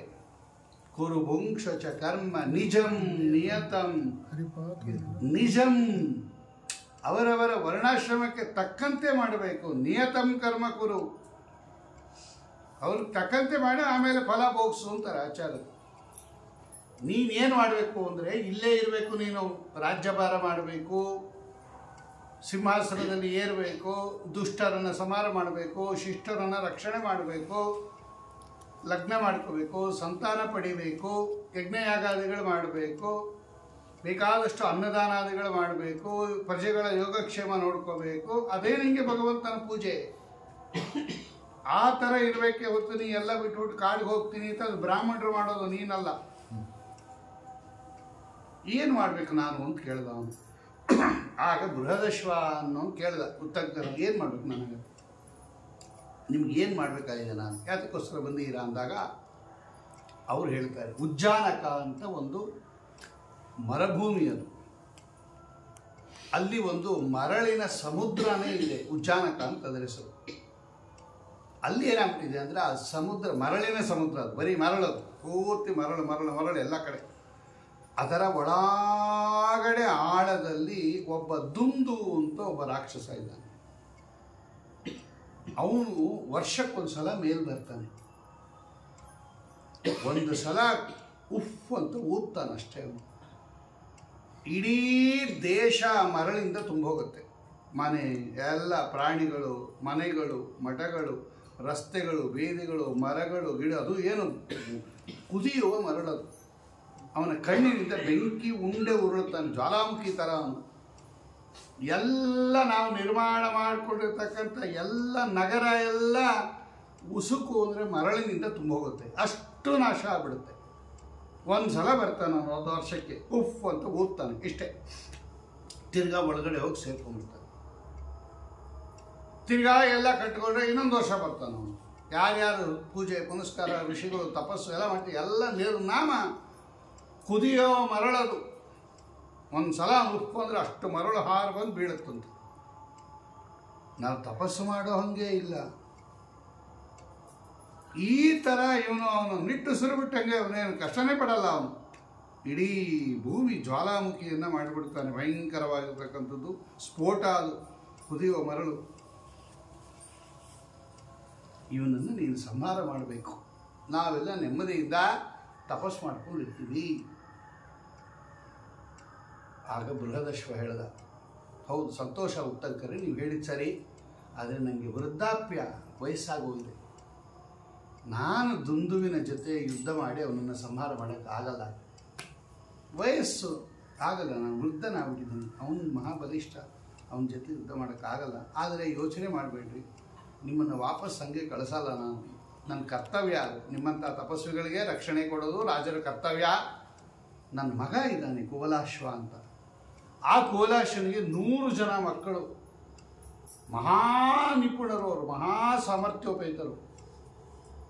ಆ 100 ಜನ ತನ್ನ ಮಕ್ಕಳೊಂದಿಗೆ ಕುವಲಾಶ್ವ ಬರ್ತಾನೆ. ನಾನು ಅವ್ನು ಹೇಳ್ತೀನಿ ನನ್ನ ಮಗನಿಗೆ, ಕುವಲಾಶ್ವ ನೋಡಪ್ಪ, ದುಂದು ಅನ್ನೋನಿದ್ದಾನಂತೆ, ತೊಂದರೆ ಕೊಡ್ತಾನೆ, ಸಂಹಾರ ಮಾಡು ಅವನನ್ನು ಅಂತ ಹೇಳಿ ಯೋಚನೆ ಮಾಡ್ತೀನಿ, ನನ್ನ ಕೈಲಾಗಲ್ಲ ಅಂತ ಹೇಳಿ ಈ ಬೃಹದಶ್ವ ಅನ್ನೋನು ತನ್ನ ಮಗನಿಗೆ ಹೇಳ್ದ, ಕುವಲಾಶ್ವ ನೀನು ಹೋಗು, ಆ ದುಂದು ಅನ್ನೋನ ಜೊತೆ ಯುದ್ಧ ಮಾಡು, ಅವನನ್ನು ಸಂಹಾರ ಮಾಡಿ ಇವರಿಗೆಲ್ಲ ಸುವ್ಯವಸ್ಥಿತವಾಗಿರೋ ಹಾಗೆ ಮಾಡು ಒಂದು ವ್ಯವಸ್ಥೆ. ಆಯಿತು ಅಂದ ಕುವಲಾಶ್ವ. ತಂದೆಯ ಅಪ್ಪಣೆಯನ್ನು ಪಡೆದ. ಮಹಾಬಲಿಷ್ಠರಾಗಿರ್ತಕ್ಕಂತಹ ತನ್ನ 100 ಜನ ಮಕ್ಕಳನ್ನು ಕರ್ಕೊಂಡು ಹೋದ ಯುದ್ಧದ ಮೇಲೆ. ಇವರೆಲ್ಲ ಏನು ಮಾಡಿದ್ರು, ಮೊದಲಾರ ಅವನು ಎಲ್ಲಿದ್ದಾನೆ ಅಂತ ಹುಡುಕೋದೇ ಕಷ್ಟ. ಅದು ಆ ಮರಳಿನ ಸಮುದ್ರ, ಅದರ ಒಳಗಡೆ ಇದ್ದಾನದು ಅವನು. ಇವರೆಲ್ಲ ಏನು ಮಾಡಿದ್ರು, ಈ ಒಂದು 100 ಜನ ಮರಳನ್ನು ತೆಗಿಯಕ್ಕೆ ಶುರು ಮಾಡಿದ್ರು. ಫಸ್ಟ್ ಮರಳು ಖಾಲಿ ಮಾಡಬೇಕಲ್ಲ ಅವನು ಸಿಗಬೇಕಾದ್ರೆ. ಮರಳೆಲ್ಲ ತೆಗಿತಾ ತೆಗಿತಾ ತೆಗಿತಾ ತೆಗಿತಾ ಎಷ್ಟೋ ಆಳಕ್ಕೆ ಕೊಟ್ಟೋಯ್ತದು. ಅಲ್ಲಿ ಇವನು ಕೂತಿದ್ದಾನೆ, ಇವನು ದುಂದು ಅನ್ನೋನು. ಅವನಿಗೆ ಕೋಪ ಬಂದ್ಬಿಡ್ತು, ಯಾರು ಈ ಮರಳೆಲ್ಲ ತಕ್ಕೊಂಡು ನನ್ನ ಹತ್ರ ಬಂದವನು ಅಂತ. ಒಂದು ಸಲ ಕಣ್ಣು ಬಿಟ್ಟು ನೋಡ್ದ. ನೋಡ್ರಿ, ಆ 100 ಜನದಲ್ಲಿ 3 ಜನ ಬಿಟ್ಟು ಇನ್ನು 97 ಜನ ಸತ್ತೋದ್ರು. ಅಷ್ಟು ಭಯಂಕರ ಜ್ವಾಲೆ ಒಂದು ಆ ದುಂದುದು. ಅಂತ ಒಂದು ಸಲ ಬಾಯಿ ತೆಗೆದ್ರೆ ಬಿಸಿ ನೀರು, ಕಣ್ಣಿಂದ ಬಿಸಿ ನೀರು, ಕಣ್ಣಿಂದ ಕಿಡಿ, ಈ ಉತ್ಕೃಷ್ಟವಾಗಿರ್ತಕ್ಕಂಥ ಮರಳು. 97 ಜನ ಸತ್ತೋದ್ರು, 3 ಜನ ಉಳ್ಕೊಂಡ್ರು. ಆಗ ಕುವಲಾಶ್ವನಿಗೆ ತುಂಬ ಬೇಜಾರಾಗೋಯ್ತು. 100 ಜನ ಮಕ್ಕಳಲ್ಲಿ 97 ಜನ ಸತ್ತೋಗಿದ್ದಾರೆ ಅಂದಾಗ ಅವನು ತುಂಬ ಬೇಜಾರಾಗೋಯ್ತು. ಏನು ಮಾಡಬೇಕು ಅಂತ ಭಗವಂತನನ್ನು ಪ್ರಾರ್ಥನೆ ಮಾಡಿದ ಅವನು. ಸ್ವಾಮಿ, ಈ ದುಂದುವನ್ನು ಸಂಹಾರ ಮಾಡೋಕ್ಕೆ ನನ್ನ ಕೈಲಾಗಲ್ಲ, ನೀನೇ ವಿಶೇಷವಾಗಿ ನನಗೆ ಅನುಗ್ರಹ ಮಾಡಬೇಕು ಅಂತ ಹೇಳಿ ಭಗವಂತನನ್ನು ಪ್ರಾರ್ಥನೆ ಮಾಡಿದಾಗ ಭಗವಂತ ವಿಶೇಷವಾಗಿ ಅವನಿಗೆ ಶಕ್ತಿಯನ್ನು ಕೊಟ್ಟು ಅವನ ಹಿಂದೆ ನಿಂತುಕೊಂಡು ಅವನಿಗೆ ಬಲವನ್ನು ಕೊಟ್ಟು ವಿಶೇಷವಾಗಿ ಅನುಗ್ರಹ ಮಾಡಿ ಆ ದುಂದುವನ್ನು ಕೊಲ್ಲೋ ಸಾಮರ್ಥ್ಯವನ್ನು ಭಗವಂತ ಅನುಗ್ರಹ ಮಾಡಿಬಿಟ್ಟ. ಅದರ ಬಲದಿಂದ ಇವನೇನು ಮಾಡಿದ ಅಂದರೆ ಆ ಎಲ್ಲ ಸಮುದ್ರದ ಮರಳನ್ನೆಲ್ಲ ತೆಗೆದು ಅವನು ನಿಂತಿರ್ತಕ್ಕಂತಹ ದುಂದುವಿನ ಹತ್ರ ಹೋಗಿ ಅವನ ಬೆಂಕಿ ಉಗುಳುವ ಉಂಡೆಗಳನ್ನು ಸಹಿಸಿ ಕಡೆಗೆ ಅವನನ್ನು ಸಂಹಾರ ಮಾಡಿಬಿಟ್ಟ, ದುಂದುವನ್ನು. ಹೀಗೆ ದುಂದುವನ್ನು ಕೊಂದಿದ್ದರಿಂದ ಅವನಿಗೆ ದುಂದುಮಾರ ಅಂತ ಕುವಲಾಶ್ವನಿಗೆ ಹೆಸರು ಬಂತು. ತುಂಬ ಸಂತೋಷ ಆಯಿತು. ಎಲ್ಲ ದೇವತೆಗಳಿಗೆ ಎಲ್ಲರಿಗೂ ಸಂತೋಷ ಆಯಿತು. ಮತ್ತೆ ಉತ್ತಂಕ ಋಷಿಗಳು ಬಂದರು, ಅವ್ರಿಗೂ ಭಾಳ ಸಂತೋಷ ಆಯಿತು. ಕುವಲಾಶ್ವ 100 ಜನ ಮಕ್ಕಳಲ್ಲಿ 97 ಜನ ಮಕ್ಕಳನ್ನು ಕಳ್ಕೊಂಡ್ರೂ ಕೂಡ ನೀನು ದುಂದುವನ್ನು ಸಂಹಾರ ಮಾಡಿ ದುಂದುಮಾರ ಅನ್ನೋ ಹೆಸರನ್ನು ಪಡೆದಿದ್ಯಾ, ಭಾಳ ಸಂತೋಷ ಆಯಿತು. ಏನು ವರ ಬೇಕು ಕೇಳು ಅಂತ ಕೇಳಿದ್ರು. ನಾ ವರ ಕೊಡ್ತೀನಿ ಕೇಳು.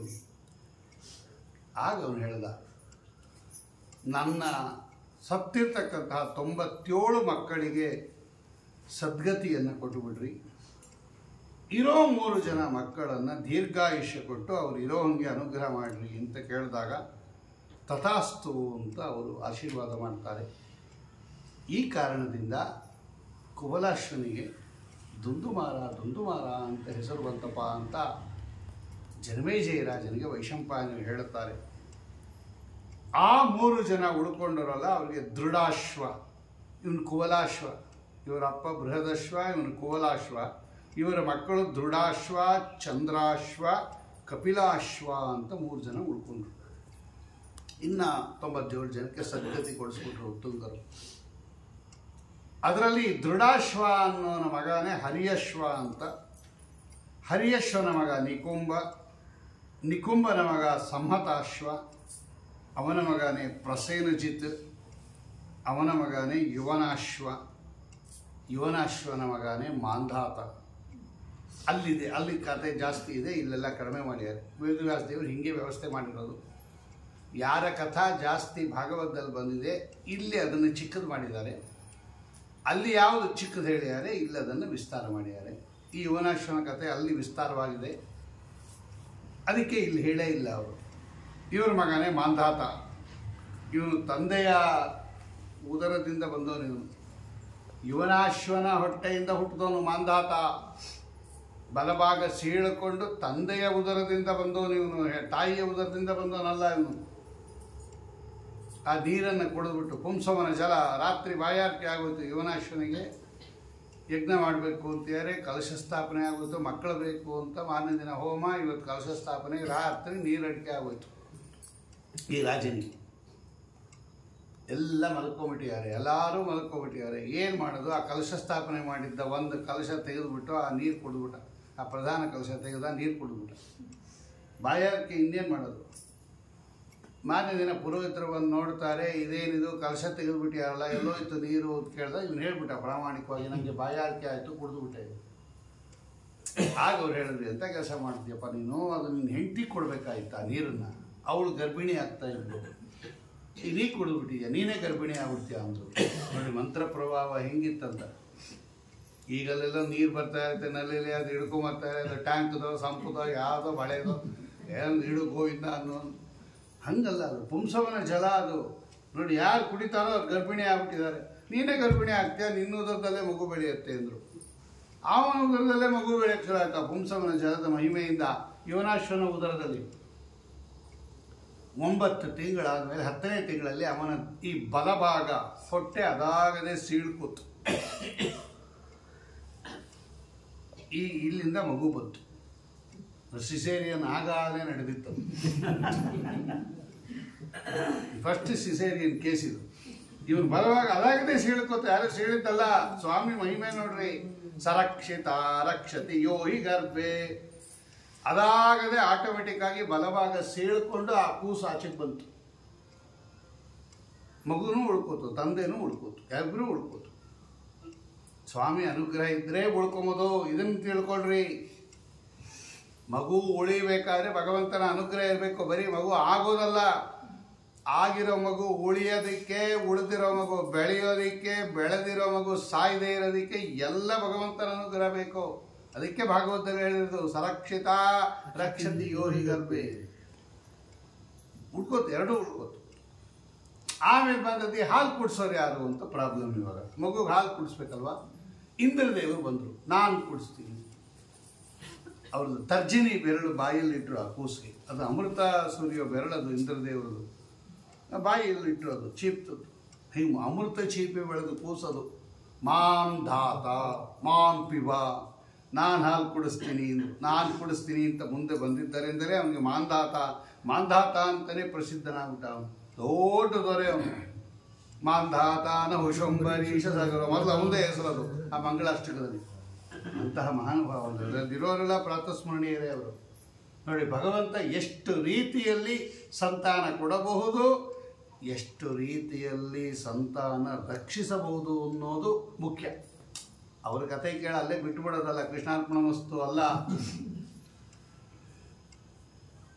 ಎಷ್ಟು ರೀತಿಯಲ್ಲಿ ಭಗವಂತ ಸಂರಕ್ಷಣೆ ಮಾಡ್ತಾನೆ, ಹುಟ್ಟಿದ ಮುಂಚೆ, ಹುಟ್ಟಿದಾಗ, ಹುಟ್ಟಿದ ಮೇಲೆ ಎಷ್ಟು ವ್ಯವಸ್ಥೆ ಮಾಡ್ಯಾರ ನೋಡ್ರಿ ಅವರು. ಇಂದ್ರದೇವರ ಅಮೃತ ಸೂಸುವ ಬೆರಳನ್ನು ಚೀಪಿ ಅಮೃತ ಕುಡಿದು ಬೆಳೆದ ಕೂಸದು ಮಾಂಧಾತ ಭಗವಂತನ ವಿಶೇಷ ಸನ್ನಿಧಾನೋಪೇತನಾಗಿರ್ತಕ್ಕಂಥವನು. ಅವನಿಗೆ ಬಿಂದುಮತಿ ಅಂತ ಅವನ ಹೆಂಡತಿ, ಅಲ್ಲಿ ಪುರುಕುತ್ಸ ಅಂತ ಒಬ್ಬ ಮಗ ಹುಟ್ಟದ. ಆ ಪುರುಕುತ್ಸ ಅನ್ನೋನಿಗೆ ಅವನಲ್ಲಿ ಉತ್ಪನ್ನ ಆಗಿರ್ತಕ್ಕಂಥವನು ನರ್ಮದ ಅಂತ ಅವನ ಹೆಂಡತಿ, ಅಲ್ಲಿ ತ್ರಸದಸ್ಯು, ಸುಧನ್ವ. ಈ ಮಾಂಧಾತ ರಾಜನಿಗೆ ಇವನ ಮಗನೇ ಮುಚುಕುಂದ. ಅವನ ಕಥೆ ಕೇಳ್ತೀರ ಮುಂದೆ ಕೃಷ್ಣಾವತಾರದಲ್ಲಿ. ಈ ಪುರುಕುತ್ಸನಿಗೆ ನರ್ಮದ ಅನ್ನೋ ಹೆಂಡತಿಯಲ್ಲಿ ತ್ರಸದಸ್ಯು ಅಂತ ಅವನು ಹುಟ್ಟದ. ಅವನ ಮಗ ಸುಧನ್ವ, ಅವನ ಮಗ ಚಿತಧನ್ವ, ಅವನ ಮಗ ತ್ರಯ್ಯಾರುಣಿ. ಈ ತ್ರಯ್ಯಾರುಣಿಯ ಮಗನೇ ಸತ್ಯವ್ರತ. ಈ ಸತ್ಯವ್ರತನಿಗೆ ತ್ರಿಶಂಕು ಅಂತ ಹೆಸರು ಅಂತ ಇಷ್ಟು ಕಥೆ ಹೇಳಿದ್ರು. ಯಾರು? ಜನಮೇಜಯ ರಾಜನಿಗೆ ವೈಶಂಪಾಯನರು ಈ ಸತ್ಯವ್ರತನಿಗೆ ತ್ರಿಶಂಕು ಅಂತ ಹೆಸರು ಬಂತು. ಇವನೇ ತ್ರಿಶಂಕು ಅಂತ ಸಶರೀರವಾಗಿ ಸ್ವರ್ಗಕ್ಕೆ ಹೋಗಬೇಕು ಅಂತಕ್ಕಂತಹ ಅಪೇಕ್ಷೆ ಪಟ್ಟವನು ಇವನೇ ತ್ರಿಶಂಕು. ಸೂರ್ಯವಂಶದ ದೊಡ್ಡ ದೊರೆ ಅವನು ಸತ್ಯವ್ರತ.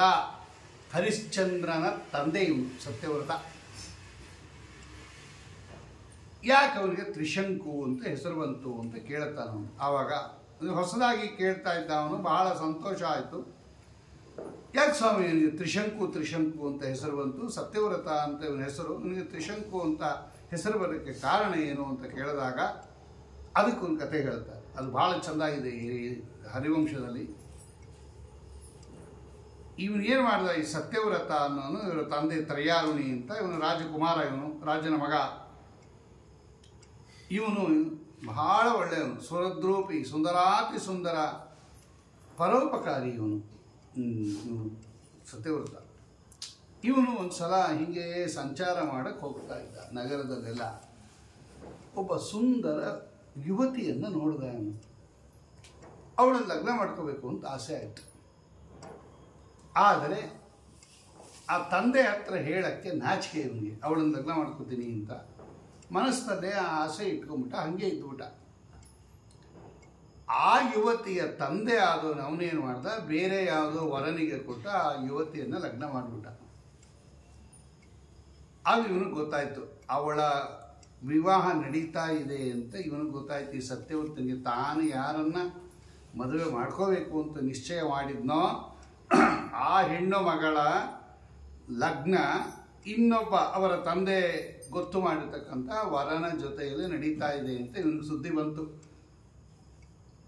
ಇವನು ಸೀದಾ ವಿವಾಹ ಮಂಟಪಕ್ಕೆ ಹೊರಟೋದ. ಆ ಗಂಡನ ಪಕ್ಕದಲ್ಲಿ ಕೂತಿದ್ದಾಳೆ ಅವಳು. ವಿವಾಹ ನಡೀತಾ ಇದೆ, ಅಲಂಕೃತಳಾಗಿದ್ದಾಳೆ. ಸೀದಾ ವಿವಾಹ ಮಂಟಪಕ್ಕೆ ಹೋಗಿ ಅವಳನ್ನು ಅಪಹಾರ ಮಾಡ್ಕೊಂಡು ಬಂದ್ಬಿಟ್ಟ, ಎತ್ಕೊಂಡ್ಬಂದ್ಬಿಟ್ಟ. ಆ ತಂದೆ ಆದವನು, ಇವಳ ತಂದೆ, ಆ ಹೆಣ್ಣು ಮಗಳ ತಂದೆ ಸೀದಾ ತ್ರಯ್ಯಾರುಣಿ ಹತ್ರ ಬಂದು ಕಂಪ್ಲೇಂಟ್ ಮಾಡಿದ. ಅವನು ನೋಡಿ, ನಿಮ್ಮ ಮಗ ಆದವನು ವಿವಾಹ ಮಂಟಪಕ್ಕೆ ನುಗ್ಗಿ ನನ್ನ ಮಗಳನ್ನು ಅಪಹರಣ ಮಾಡ್ಕೊಂಬರ್ತಾ ಇದ್ದಾನೆ. ಪರಸ್ತ್ರೀಯನ್ನು ಹೀಗೆ ಅಪಹಾರ ಮಾಡೋದು ದೋಷ ಅಲ್ವಾ ಅದು ಅಂತ ಕಂಪ್ಲೇಂಟ್ ಮಾಡಿ.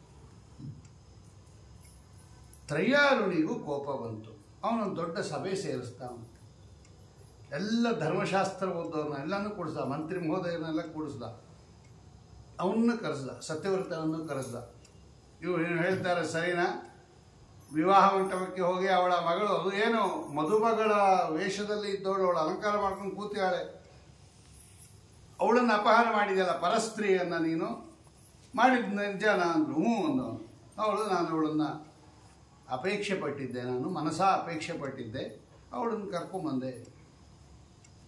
ತಪ್ಪಲ್ವಾ ಇದು? ಇನ್ನೊಬ್ಬ ಹೆಣ್ಣು ಮಗಳನ್ನು ಹಂಗೆ ಅಪಹಾರ ಮಾಡೋದು ತಪ್ಪಲ್ವಾ ಅಂತ ಇವ್ನು ಕೇಳ್ದ ತರ್ಯಾರುಣಿ. ಆಗ ಅವನು ಹೇಳ್ದ, ಪರಸ್ತ್ರೀಯನ್ನು ನಾನೇನು ಅಪಹಾರ ಮಾಡಿಲ್ಲ, ಇನ್ನೊಬ್ಬರ ಹೆಂಡತಿಯನ್ನು ನಾನೇನು ಅಪಹಾರ ಮಾಡಿಲ್ಲ. ನಾನು ಅವಳನ್ನು ಅಪೇಕ್ಷೆ ಪಟ್ಟಿದ್ದೆ, ಅವಳಿಂದ ಪರಸ್ತ್ರೀ ಆಗಿಲ್ಲ. ಪರಸ್ತ್ರೀಯನ್ನು ಅಪೇಕ್ಷೆ ಪಡೋದು, ಇನ್ನೊಬ್ಬರ ಹೆಂಡತಿಯನ್ನು ಅಪೇಕ್ಷೆ ಪಡೋದು ತಪ್ಪು. ಅವಳಿಗಿನ್ನ ಮದುವೆ ಆಗಿರಲಿಲ್ಲ, ನಾನು ಅವಳನ್ನು ಅಪೇಕ್ಷೆ ಪಟ್ಟಿದ್ದೆ, ಕರ್ಕೊಂಬಂದ್ಬಿಟ್ಟಿದೆ ಅಂತ ಇವನು ವಾದ. ಯಾಕೆ ಅಂತ ಕೇಳಿದ್ರು. ಅವಾಗ ಅವನು ಹೇಳ್ದ, ಧರ್ಮಶಾಸ್ತ್ರ ಹೇಳ್ದ, ಅಲ್ಲ ನಿಶ್ಚಿತಾರ್ಥ ಆಗಿದೆ, ಮುಹೂರ್ತ ಆಗಿದೆ, ಕನ್ಯಾದಾನ ಆಗಿದೆ, ಮಾಂಗಲ್ಯ ಧಾರಣೆ ಆಗಿದೆ, ಅವಳು ಇನ್ನೊಬ್ಬಳಿಗೆ ಸೇರಿದ್ದಲ್ವ, ಅವನು ಆ ಗಂಡನಿಗೆ ಸೇರಿದ್ದಲ್ವ ಆ ಹೆಣ್ಣು ಮಗಳು, ಇನ್ನೊಬ್ಬರ ಹೆಂಡತಿಯನ್ನು ಹೆಂಗೆ ಕರ್ಕೊಂಬಂದು ಅಂತ ಕೇಳಿದ ಅಂತಾರೆ ಯಾರುಣಿ ಅವರಪ್ಪ. ಆಗ ಅವನು ಹೇಳ್ದ, ನೋಡಿ ನಿಜವಾಗಲೂ ಒಬ್ಬ ಹೆಣ್ಣು ಮಗಳು ಹೆಂಡತಿ ಆಗೋದು ಯಾವಾಗ ಅಂದರೆ ಸಪ್ತಪದಿ ಆಗಬೇಕು. ನೋಡಿ, ಸಪ್ತಪದಿ ಆದಮೇಲೆ ಅವನ ಹೆಂಡತಿ ಆಗ್ಬಿಡ್ತಾಳೆ. ಆವಾಗ ಅವರು ಬೇರೆಯವ್ರಿಗೆಲ್ಲ ಪರಸ್ತ್ರೀ ಆಗ್ಬಿಡ್ತಾರೆ. ಸಪ್ತಪದಿ ಆಗೋಕ್ಕಿಂತ ಮುಂಚೆ ಬೇಕಾದ್ರೆ ತೆಕೊಂಬಂದ್ಬಿಡ್ಬೋದು. ಸಪ್ತಪದಿ ಲಾಜಾಹೋಮ ಆಗಿ ಸಪ್ತಪದಿ ತುಳಿದ್ಬಿಟ್ಲು ಅಂದರೆ ಅವರಿಬ್ಬರು ಸತಿಪತಿಗಳು, ಅವರನ್ನು ಬೇರೆ ಮಾಡೋಕ್ಕಾಗಲ್ಲ, ಶಾಸ್ತ್ರದ ಪ್ರಕಾರ ಬೇರೆ ಮಾಡೋಕ್ಕಾಗಲ್ಲ. ಅವನು ಹೇಳ್ದ, ಇನ್ನೂ ಲಾಜಾಹೋಮ ಆಗಿರಲಿಲ್ಲ, ಸಪ್ತಪದಿ ಆಗಿರಲಿಲ್ಲ, ನಾನು ಆವಾಗ ಕರ್ಕೊಂಬಂದಿದ್ದೀನಿ, ಆದ್ದರಿಂದ ಅವಳು ಪರಸ್ತ್ರೀನೂ ಅಲ್ಲ, ಪರದಾರನೂ ಅಲ್ಲ, ಅವಳು ಇನ್ನೂ ಲಗ್ನ ಅವಳನ್ನು ಹೆಂಡತಿ ಆಗಿರಲಿಲ್ಲ, ಆವಾಗ ನಾನು ಕರ್ಕೊಂಬಂದಿದ್ದೀನಿ, ಮಂಗಲಧಾರಣೆ ಆಗಿರ್ಬೋದು, ಆದರೆ ಸಪ್ತಪದಿ ಆಗೋ ತನಕ ಬೇಕಾದ್ರೆ ಕೇಳ್ರಿ, ಇಲ್ಲೆಲ್ಲ ಧರ್ಮಶಾಸ್ತ್ರದವ್ರು ಕೂತಿಯಾರಿ, ವಸಿಷ್ಠಾದಿ ಋಷಿಗಳನ್ನು ಕೇಳ್ರಿ ಇಂದ. ಹೌದು ಒಪ್ಕೊಂಡ್ಬಿಟ್ರು ಅವರೆಲ್ಲ, ವಸಿಷ್ಠ ಋಷಿಗಳೆಲ್ಲ ಹೇಳಿದ್ರು, ಹೌದು ಸಪ್ತಪದಿ ಆಗೋ ತನಕ ಅವನ ಹೆಂಡತಿ ಆಗಲ್ಲ, ಅದಾದಮೇಲೆ ಅವನ ಹೆಂಡತಿ ಆಗುತ್ತೆ, ಪರದಾರ ಆಗುತ್ತೆ, ಆವಾಗ ಕರ್ಕೊಂಬರಕ್ಕಾಗಲ್ಲ ಅಂತ ಇವ್ನು ಹೇಳ್ದ. ಇಷ್ಟು ಹೇಳ್ದ ಅವನು. ಈಗ ಏನು ಅವನು ಕೇಳ್ತಾ ಇದ್ದಾನೆ ನೋಡಿ, ಸಪ್ತಪದಿ ಆಗಿಲ್ಲದೆ ಇರ್ಬೋದು, ಅದಿನ್ನು ಮುಂದೆ ಆಗ್ತಾ ಇತ್ತು, ಇನ್ನೊಂದು ಅರ್ಧ ಗಂಟೆ ಆದರೆ ಆ ಶಾಸ್ತ್ರನೂ ಆಗೋದು. ಆದರೆ ನಾನು ಆ ಹುಡುಗಂಗೆ ಕೊಟ್ಟುಬಿಟ್ಟಿದ್ದೆ, ವಾಚಾ ದತ್ತಾಮಯ ಕನ್ಯಾ ಪುತ್ರಾರ್ಥಂ ಸ್ವೀಕೃತಾತಯ ಅಂತ ಮಾತಿನಿಂದ ಕೊಟ್ಟುಬಿಟ್ಟಿದ್ದೆ, ಅವನಿಗೆ ಸಮರ್ಪಣೆ ಮಾಡಿಬಿಟ್ಟಿದ್ದೆ. ಪ್ರೊಸೀಜರ್ ಆಗಿರಲಿಲ್ಲ ಅಷ್ಟೇ, ಇನ್ನು ಕಾರ್ಯಕ್ರಮಗಳು ನಡೀತಾ ಇತ್ತು. ಇನ್ನೊಂದು ಸ್ವಲ್ಪ ಹೊತ್ತಾಗಿದ್ದರೆ ಮಂಗಲಧಾರಣೆ ಆದಮೇಲೆ ಲಾಜಹೋಮ ಆಗ್ತಾಯಿತ್ತು, ಸಪ್ತಪದಿ ಆಗ್ತಾಯಿತ್ತು. ಆದರೆ ಮನಃಪೂರ್ವಕವಾಗಿ ನಾನು ನನ್ನ ಮಗಳನ್ನು ಅವನಿಗೆ ಕೊಟ್ಬಿಟ್ಟಿದ್ದೀನಿ. ಆ ಕೊಟ್ಟಿರೋ ಅವಳಂದರೆ ಅವಳು ಸೊತ್ತಾಗೋಯ್ತು, ಅದನ್ನು ಕಿತ್ಕೊಂಬಂದಿದ್ದಾನೆ, ತಪ್ಪು ಅಂತ ಅವನು ವಧುವಿನ ತಂದೆ ಆರ್ಗ್ಯುಮೆಂಟು. ಇವನು ಕೊಟ್ಟಿರ್ಬೋದು, ನಾನು ಮೊದಲು ಲಗ್ನ ಮಾಡ್ಕೋಬೇಕು ಅಂತ ಆಸೆ ಪಟ್ಟಿದ್ದೆ, ಅವಳು ಇನ್ನೂ ಪೂರ್ತಿ ಅವನ ಹೆಂಡತಿ ಆಗಿರಲಿಲ್ಲ. ಇವನು ಏನು ಜಡ್ಜ್ಮೆಂಟ್ ಕೊಡ್ತಾನೆ ಇವನು ರಾಜ ಅಂತ ಎಲ್ಲರಿಗೂ ಕುತೂಹಲ. ಈಗ ಇವನೇನು ತಪ್ಪಿತಸ್ಥಾನ ನಿರಪರಾಧಿನ ಅಂದಾಗ ಸೈಲೆಂಟಾಗಿ ಇಡೀ ಸಭಾಂಗಣ ಕೂತಿತ್ತು. ರಾಜನಿಗೆ ತನ್ನ ಮಗ ಅಂತ ಅಭಿಮಾನ ಇರಲಿಲ್ಲ ನೋಡಿ. ಆ ಕಾಲಕ್ಕೆ ಧರ್ಮಕ್ಕೆ ಬಾಳೋರು ಅವರೆಲ್ಲ. ಈಗ ರಕ್ತ ಸಂಬಂಧ ಏನು ಮಾಡಿದ್ರು ಪರವಾಗಿಲ್ಲ, ಓಕೆ ಅಂದ್ಬಿಡಲ್ಲ. ಅವನು ಹೇಳ್ದ, ಅವನು ತಪ್ಪದು, ಸಪ್ತಪದಿ ಆಗಿಲ್ಲದೆ ಇರ್ಬೋದು, ಆದರೆ ಆಗ್ತಾ ಇತ್ತು, ಅದು ಟೈಮ್ ಬಂದಿಲ್ಲ, ಇನ್ನು ಮಾಡ್ತಾ ಇದ್ರು. ಆದರೆ ನಿಮ್ಮ ತಂದೆ ಆದನು, ಅರ್ಥಾತ್ ಆ ಹುಡುಗಿಯ ತಂದೆ ಮನಃಪೂರ್ವಕವಾಗಿ ಕನ್ಯಾದಾನ ಮಾಡಿಕೊಟ್ಬಿಟ್ಟಿಯಾನೆ. ಅವನು ಕನ್ಯಾದಾನ ಮಾಡಿಕೊಟ್ಟ ಮೇಲೆ ಅವಳಿಗೆ ಸೇರಿದ್ದು, ಆ ವ್ಯಕ್ತಿಗೆ ಸೇರಿದ್ದು. ನೀನು ಪರಸ್ತ್ರೀಯನ್ನು ಅಪಹರಣ ಮಾಡ್ಕೊಂಬಂದಿದ್ಯಾ, ನೀನು ತಪ್ಪು ಮಾಡಿದ್ದು, ಆದ್ದರಿಂದ ನಿನ್ನನ್ನು ನನ್ನ ನಗರದಿಂದ ಹೊರಗಡೆ ಹಾಕಿದ್ದೀನಿ, ನೀನು ಇನ್ಮೇಲೆ ನನ್ನ ನಗರದೊಳಗೆ ಬರಬಾರ್ದು ಅಂತ ಮಗನಿಗೆ ಆರ್ಡ್ರ್ ಮಾಡಿಬಿಟ್ಟು ಬಿಟ್ಬಿಡು. ಆ ಹೆಣ್ಣುಮಗಳನ್ನು ನೀನು ಬರಬೇಡ, ನಿನ್ನನ್ನು ಬಹಿಷ್ಕಾರ ಮಾಡಿಬಿಟ್ಟು, ಊರೊಳಗೆ ಬರ್ಕೊಡೋದು, ನೀನು ಊರು ಹೊರಗೆ ಇರಬೇಕು, ಹೋಗಿ ಆಚೆಗೆ ನಿನ್ನ ಮಕ್ಕ ನೋಡಲ್ಲ ಅಂತ ಬೈದು ಕಳಿಸ್ಬಿಟ್ಟು. ಎಲ್ಲಿಗೆ ಹೋಗಲಿ ನಾನು, ಎಲ್ಲನ ಹಾಳಾಗಿ ಹೋಗುವುದು. ನಾವು ಯಾಕಿಂತ ತಪ್ಪು ಮಾಡಿದ್ದೀನಿ, ಯಾಕೆ ವಿವಾಹ ಮಂಟಪಕ್ಕೆ ಹೋಗಿ ಅಲಂಕೃತಲಾಗಿರ್ತಕ್ಕಂಥ ಹೆಣ್ಣುಮಗಳನ್ನು ಅಪಹಾರ ಮಾಡಿದೆಯಲ್ಲ, ತಪ್ಪು ಮಾಡಿದೆ ನೀನು, ಆರ್ಗ್ಯೂ ಬೇರೆ ಮಾಡ್ತಾ ಇದ್ದೀವಿ. ಇಲ್ಲ ಆಗಿಲ್ಲದೆ ಇರ್ಬೋದು, ಪ್ರೊಸೀಜರ್ ಆಗಿಲ್ಲದೆ ಇರ್ಬೋದು, ಆದರೆ ಕನ್ಯಾದಾನ ಆಗಿ ಒಬ್ಬನ ಕನ್ಯಾದಾನ ಮಾಡಿಕೊಟ್ಟಿಲ್ವಾ, ನೀ ಎಲ್ಲ ಚಂಡಾಲ ಕೇರಿಯಲ್ಲಿ ವಾಸ ಮಾಡು, ನಿನ್ನ ವಾಸ ಮಾಡು, ನಂಗೆ ಗೊತ್ತಿಲ್ಲ, ನೀವು ಹೋಗು ಅಂತ. ಇವನು ಅದನ್ನು ಎಕ್ಸ್ಪೆಕ್ಟೇ ಮಾಡಿರಲಿಲ್ಲ. ಈ ಸತ್ಯವ್ರತ ತುಂಬ ಘೋರ ಸಿಡಲಾದಂಗೆ ಆಗೋಯ್ತು. ಸರಿ, ಇನ್ನೇನು ಹೊರಟೋದ. ಆಮೇಲೆ ಏನಾಯಿತು ಅಂದರೆ, ನಾವರ್ಷತ್ ಪಾಕಶಾಸನ ತತಸ್ತಸ್ಮಿಂತು ವಿಷಯೇ ನಾವರ್ಷತ್ ಪಾಕಶಾಸನ ಸಮಾದ್ವಾದಶ ರಾಜೇಂದ್ರ ತೇನಾಧರ್ಮೇಣ ವೈತತ. ನೋಡಿ, ಅಧರ್ಮ ಆದರೆ ಮಳೆ ಬರಲ್ಲ, ಧರ್ಮ ಇದ್ದ ಕಡೆ ಮಳೆ ಸುಭಿಕ್ಷ. ಯಾವತ್ತು ಯಾವ ಕಾಲಕ್ಕೂ ಅಷ್ಟೇ. ಅಧರ್ಮಾಚರಣೆ ಮಾಡಿದ್ರೆ ಮಳೆ ಬರಲ್ಲ. ಇವತ್ತು ಮಳೆ ಬರ್ತಾ ಇದೆ ಅಂದರೆ ಯಾರೋ ಮಹನೀಯರು ಧರ್ಮಾಚರಣೆ ಮಾಡೋರು ಇನ್ನೂ ಇದ್ದಾರೆ ಅಂತ ಅರ್ಥ. ಇವನ ಅಧರ್ಮ ಮಾಡಿದ್ದಕ್ಕೆ, ಅರ್ಥಾತ್ ಆ ಹೆಣ್ಣು ಮಗಳನ್ನು ಬಲಾತ್ಕಾರವಾಗಿ ಎಳ್ಕೊಂಬಂದಿದ್ದಕ್ಕೆ ಅಧರ್ಮ ಕಾರಣದಿಂದ ಇವನ ರಾಜ್ಯದಲ್ಲಿ 12 ವರ್ಷ ಮಳೆ ಬರಲಿಲ್ಲ ನೋಡ್ರಿ. ಅಯೋಧ್ಯ ಪಟ್ಟಣ ರಾಜ್ಯಭಾರ ಮಾಡ್ತಾ ಇದ್ದ ಮೊದಲಿಂದ ಇವರ ರಾಜಧಾನಿ ಅದು ಅಯೋಧ್ಯ. ಈ ಇಕ್ಷ್ವಾಕು ವಂಶದ ರಾಜರೆಲ್ಲ ಆಳ್ದವರು ಅಯೋಧ್ಯ ಪಟ್ಟಣವನ್ನು. 12 ವರ್ಷ ಮಳೆ ಬರಲಿಲ್ಲ ರೀ ಅಯೋಧ್ಯ ಪಟ್ಟಣದಲ್ಲಿ. 12 ವರ್ಷ ಭೀಕರ ಕ್ಷಾಮ ಅಂದರೆ ಏನದು? 1 ದಿನನ 2 ದಿನನ? ಏನು ಜನಗಳು ಆಹಾರ ಇಲ್ಲದೇನೆ ಸಾಯಕ್ಕೆ ಶುರುವಾದರು ಜನಗಳು. 1 ವರ್ಷ 2 ವರ್ಷ ಬೊಕ್ಕಸನದಿಂದ ಕೊಡ್ತಾರೆ ಬೇಕಾದಷ್ಟು ಧಾನ್ಯ. ಎಲ್ಲಿ ಇವನು ಟ್ರೆಷರಿನೂ ಖಾಲಿ ಆಗೋಯ್ತು, ಅದು ಧಾನ್ಯಾಗಾರನೂ ಖಾಲಿ ಆಗೋಯ್ತು. ಅನ್ನ ಇಲ್ಲ, ಆಹಾರ ಇಲ್ಲ, ನೀರಿಲ್ಲ, ಪ್ರಾಣಿಗಳು ಸಾಯಕ್ಕೆ ಶುರು ಆಯಿತು, ಜನಗಳು ಸಾಯಕ್ಕೆ ಶುರು ಆದರು. ಪಟ ಪಟ ಪಟ ಪಟ ಅಂತ ದಾರಿ ಎಲ್ಲೆಲ್ಲಿದ್ದವ್ರು ಅಲ್ಲಲ್ಲೇ ಸಾಯಕ್ಕೆ ಶುರು ಆಗ್ಬಿಟ್ರು. ಆ ಸಂದರ್ಭದಲ್ಲಿ ವಿಶ್ವಾಮಿತ್ರ ಋಷಿಗಳು ಇದ್ದರು ಅಯೋಧ್ಯ ಪಟ್ಟಣದಲ್ಲಿ. ಅವರೇನು ಮಾಡಿದ್ರು, ಅವರ ಮಕ್ಕಳು 3 ಜನ ಸಣ್ಣ ಸಣ್ಣ ಹುಡುಗರು. ವಿಶ್ವಾಮಿತ್ರ ಋಷಿಗಳಿಗೆ ಅನೇಕ ಜನ ಪತ್ನಿಯರು, ಅದರಲ್ಲಿ ಒಬ್ಬ ಪತ್ನಿಗೆ 3 ಜನ ಸಣ್ಣ ಸಣ್ಣ ಕೂಸುಗಳು. ಆ ತಮ್ಮ ಪತ್ನಿಯನ್ನ ಕೂಸನ್ನ ಇಲ್ಲಿ ಬಿಟ್ಬಿಟ್ಟು ಅವ್ರು ತಪಸ್ ಕೊಟ್ಟೋಗಿದ್ರು. ಅವ್ರು ಇರಲಿಲ್ಲ ವಿಶ್ವಾಮಿತ್ರ ಋಷಿಗಳು. ಅವ್ರ ಹೆಂಡತಿ ಇದ್ರು, 3 ಜನ ಮಕ್ಕಳು. ಹೆಂಗೆ ಸಾಕೋದು ಇವಾಗ? ಆ ಮಕ್ಕಳನ್ನು ಸಾಕೋದು ಕಷ್ಟ ಆಗುತ್ತೆ ಈ ಹೆಣ್ಣು ಮಗಳಿಗೆ. ಏನು ಆಹಾರನೇ ಇಲ್ಲ ಎಲ್ಲ ಕಡೆ. ಈ ಮಳೆ ಬಂದಾಗ ಹುಡುಗಳೆಲ್ಲ ಬಿದ್ದು ಸಾಯ್ತಾ ಇರ್ತಾರೆ ನೆಲದ ಮೇಲೆ. ಹಂಗೆ ಸಾಯ್ತಾ ಇದ್ರು, ಕಾಲ್ಗೆ ಹೆಣ ಅಂತೆ ಅದು ಅಯೋಧ್ಯ ಪಟ್ಟಣದಲ್ಲಿ. ಅಶ್ವೇ ಆಹಾರ ಇಲ್ಲದೆ ಸಾಯ್ತಾ ಇದ್ರು. ಇವಳಿಗೆ ಕಷ್ಟ ಆಗುತ್ತೆ. 3 ಜನ ಮಕ್ಕಳನ್ನು ಸಾಕೋದು ಬಹಳ ಕಷ್ಟ ಆಗುತ್ತೆ ವಿಶ್ವಾಮಿತ್ರ ಋಷಿಗಳ ಹೆಂಡತಿಗೆ. ಅವಳು ಆಲೋಚನೆ ಮಾಡೋದು, ನಾನೇನಾದರೂ ಹಿಂಗೆ ಇದ್ದರೆ ಈ 3 ಜನ ಮಕ್ಕಳು ಸತ್ತೋಗ್ತಾರೆ, ಏನಾದರೂ ಒಂದು ಉಪಾಯ ಮಾಡಿ ಉಳಿಸ್ಕೋಬೇಕು ಈ ಮಕ್ಕಳನ್ನು ಅಂತ ಅವಳೇನು ಮಾಡಿದ್ಲು, ಒಂದು ಮಗುವನ್ನು ಮಾರ್ಬಿಡೋಣ ಅಂತ ನಿಶ್ಚಯ ಮಾಡಿದ್ಲು ಅವಳು. ವಿಶ್ವಾಮಿತ್ರ ಋಷಿಗಳ ಹೆಂಡತಿ. ಯಾರು ಶ್ರೀಮಂತರು ಇರ್ತಾರೆ, ಮಕ್ಕಳಿಲ್ಲದೆ ಇರೋರು, ಅವರು ಕೊಟ್ಬೋಣ, ಒಂದು ಮಗುವನ್ನು ಕೊಟ್ಬೋಣ, 3 ಹಸು ಕೊಡಬೇಕು ಅಂತ. ಅವಾಗೆಲ್ಲ ಬಾರ್ಟರ್ ಎಕ್ಸ್ಚೇಂಜ್ ಅಂತ, ಅದು ಗೂಡ್ಸ್ ಫಾರ್ ಗೂಡ್ಸ್. ದುಡ್ಡು ಇರಲಿಲ್ಲ. ನಮ್ಮ ಹತ್ತಿರ ಪದಾರ್ಥ ನಿಮಗೆ ಕೊಡೋದು, ನಿಮ್ಮ ಹತ್ತಿರ ಪದಾರ್ಥ ನಮಗೆ ಕೊಡೋದು. ಅಕ್ಕಿ ಕೊಡೋದು, ಬೇಳೆ ತೊಗೊಂಬೋದು, ಅದು ಇನ್ನೊಂದು ಕೊಡೋದು, ಇನ್ನೊಂದು, ಹೀಗೆ. ಇದು ಬಾರ್ಟರ್ ಎಕ್ಸ್ಚೇಂಜ್ ಅಂತ ಕರೀತಾರೆ. ನಾನು ಮಗುವನ್ನು ಕೊಡ್ತೀನಿ ಅಂದರೆ 3 ಹಸು ಕೊಡಬೇಕು ಅವನು ತೊಗೊಂಬನು, ಈ ಮಗು ತೊಗೊಂಬನು. ಯಾರಿಗಾದರೂ ಮಾರ್ಬೋಣ ಅಂತ ಏನು ಮಾಡಿದ್ಲು ಅವಳು, ನಿಶ್ಚಯ ಮಾಡಿದ್ಲು. ಯಾವ ಮಗುವನ್ನು ಮಾರಬೇಕು ಅಂತ ಅವಳಿಗೆ ಸಂಶಯ ಬಂದ್ಬಿಡ್ತು. 3 ತನ್ನ ಮಕ್ಕಳೇ ಅಲ್ವಾ, ಯಾರನ್ನು ಮಾರಬೇಕಪ್ಪ ಇವಾಗ ಅಂತ ಹೇಳಿ ಅವಳಿಗೆ ಕಡೆಗೆ ಏನಾಯಿತು, ಎಲ್ಲದರ ಮೇಲೂ ಪ್ರೀತಿ ತಾಯಿಗೆ. 3 ಅವಳ ಮಕ್ಕಳೇ, ಹಾಗೆಲ್ಲ ವೈಷಮ್ಯ ತೋರಿಸಲ್ಲ ತಾಯಿ ಆದವಳು. ಯಾರನ್ನು ಮಾರಬೇಕು ಅನ್ನೋದೇ ಗೊತ್ತಾಗಲ್ಲ. ಕಡೆಗೆ 2 ಉಳಿಸ್ಕೊಬೋಣ ಅಂತ ಹೇಳಿ ಕಡೇ ಮಗ ಕೂಸು, ಕಡೇ ಕೂಸನ್ನು ಅವಳೇನು ಮಾಡಿದ್ಲು, ಅದಕ್ಕೊಂದು ಬಟ್ಟೆ ಕಟ್ಟಿಬಿಟ್ಟು, ಅದರ ಕುತ್ತಿಗೆಗೆ ಒಂದು ಬಟ್ಟೆ ಕಟ್ಟಿಬಿಟ್ಟು ಅದನ್ನು ತಾನು ಸೊಂಟಕ್ಕೆ ಕಟ್ಟಿಕೊಂಡು ಅಯೋಧ್ಯ ನಗರದ ಉತ್ಕೃಷ್ಟವಾಗಿರ್ತಕ್ಕಂತಹ ರೀತಿಯಲ್ಲಿ ದೊಡ್ಡಲ್ಲಿ ಮಾರ್ಕೊಂಬಂದು, ಮಗು ಬೇಕಾ ಮಗು ಅಂತ ಕೂಗ್ಕೊಂಬಂದು ಅವಳು. ಯಾರಿಗಾನ ಮಗು ಬೇಕಾ, ಮಾರ್ತಾ ಇದ್ದೀನಿ ಅಂತ. ಅವಳು ಮನಸ್ಥಿತಿ ಹೆಂಗಿರ್ಬೇಕು ನೋಡ್ರಿ, ಸ್ವಂತ ಮಗುವನ್ನು ಮಾರೋ ಸ್ಥಿತಿ ಬಂದ್ಬಿಡ್ತು ಅವಳಿಗೆ. ಯಾರಿಗಾನ ಕೂಸು ಬೇಕಾ, ಕೂಸು, ಕೂಸು ಬೇಕಾ, ಕೂಸು ಅಂತ ಆ ಕೂಸಿನ ಕುತ್ತಿಗೆಗೆ ಒಂದು ಬಟ್ಟೆ ಕಟ್ಟಿ ತಾನು ಅದನ್ನು ಕಟ್ಕೊಂಡು ಕೂಸು ಬೇಕಾ, ಕೂಸು ಅಂತ ಕೂಗ್ಕೊಂಬಂದು. ಆ ಕುತ್ತಿಗೆಗೆ ಬಟ್ಟೆ ಕಟ್ಟಿದ್ದರಿಂದ ಅವರಿಗೆ ಗಾಲವರು ಅಂತ ಹೆಸರು. ಅವರೇ ಗಾಲವ ಋಷಿಗಳು. ಗಲ ಅಂದರೆ ಈ ಕುತ್ತಿಗೆ. ನೋಡೋರು ಇದೆ ಶ್ಲೋಕ. ತಂ ತು ಬದ್ಧಂ ಗಲೆ ದೃಷ್ಟ್ವಾ ವಿಕ್ರೀಯಂತಂ ನೃಪಾತ್ಮಜ ಸೋಭವದ್ಗಾಲವೋ ನಾಮ ಗಲಬಂಧನ ಕಾರಣಾತ್.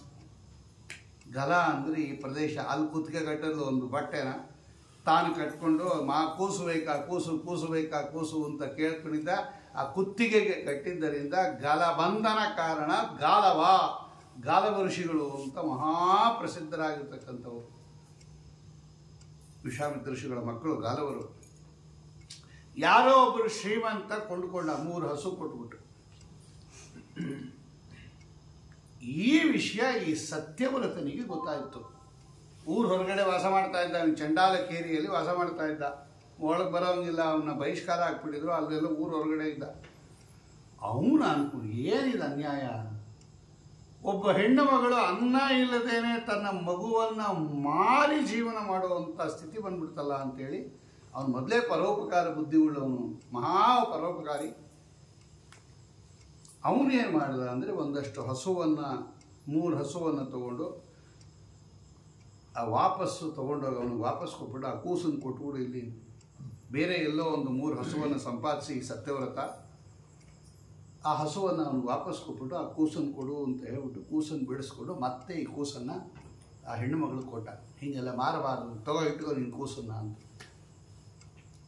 ಅವಳು ಬಹಳ ಸಂತೋಷ ಆಗುತ್ತೆ. ಮಾರಿದ ಕೂಸು ಯಾವಾಗ ವಾಪಸ್ ಬಂದ್ಬಿಡ್ತೋ ಅವಳಿಗೆ ಬಹಳ ಸಂತೋಷ ಆಗಿ ಬೇಕಾದಷ್ಟು ಆಶೀರ್ವಾದ ಮಾಡಿದ್ಲು ಅವಳು. ಚೆನ್ನಾಗಿರಪ್ಪ ನೀನು, ಚೆನ್ನಾಗಿರು ಅಂತ, ದೀರ್ಘಾಯುರ್ಭವ, ಪುಣ್ಯವೆಲ್ಲ ಬಂತು, ನಿಮಗೆ ಪುಣ್ಯ ಬರಲಿ ಅಂತ ಹೇಳಿ.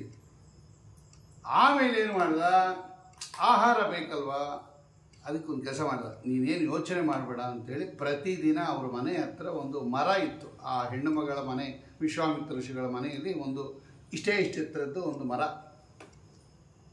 ಯಾರಿಗೂ ಗೊತ್ತಿಲ್ಲದಂಗೆ ಇವನು ನಾ ಕೊಡ್ತಾ ಇದ್ದೀನಿ ನಿನ್ಗೆ ಗೊತ್ತಾಗಬಾರ್ದು ಅಂತೇಳಿ ಅವಳು ಹೇಳೋಕ್ಕಿಂತ ಮುಂಚೆ ಅದರ ಮೇಲೆ ಆಹಾರ ಇಟ್ಬಿಟ್ಟು ಹೊಟ್ಟೋಗ್ಬಿಡೋನು ಅವನು. ಯಾರೋ ಮಹಾನುಭಾವರು ಕೊಡ್ತಾ ಇದ್ದಾರೆ ಅಂತೇಳಿ ಆ ಆಹಾರವನ್ನು ಮಕ್ಕಳಿಗೆ ಕೊಟ್ಟು ಹೀಗೆ ಪೋಷಣೆ ಮಾಡ್ಕೊಂಡು ಬಂದವಳು.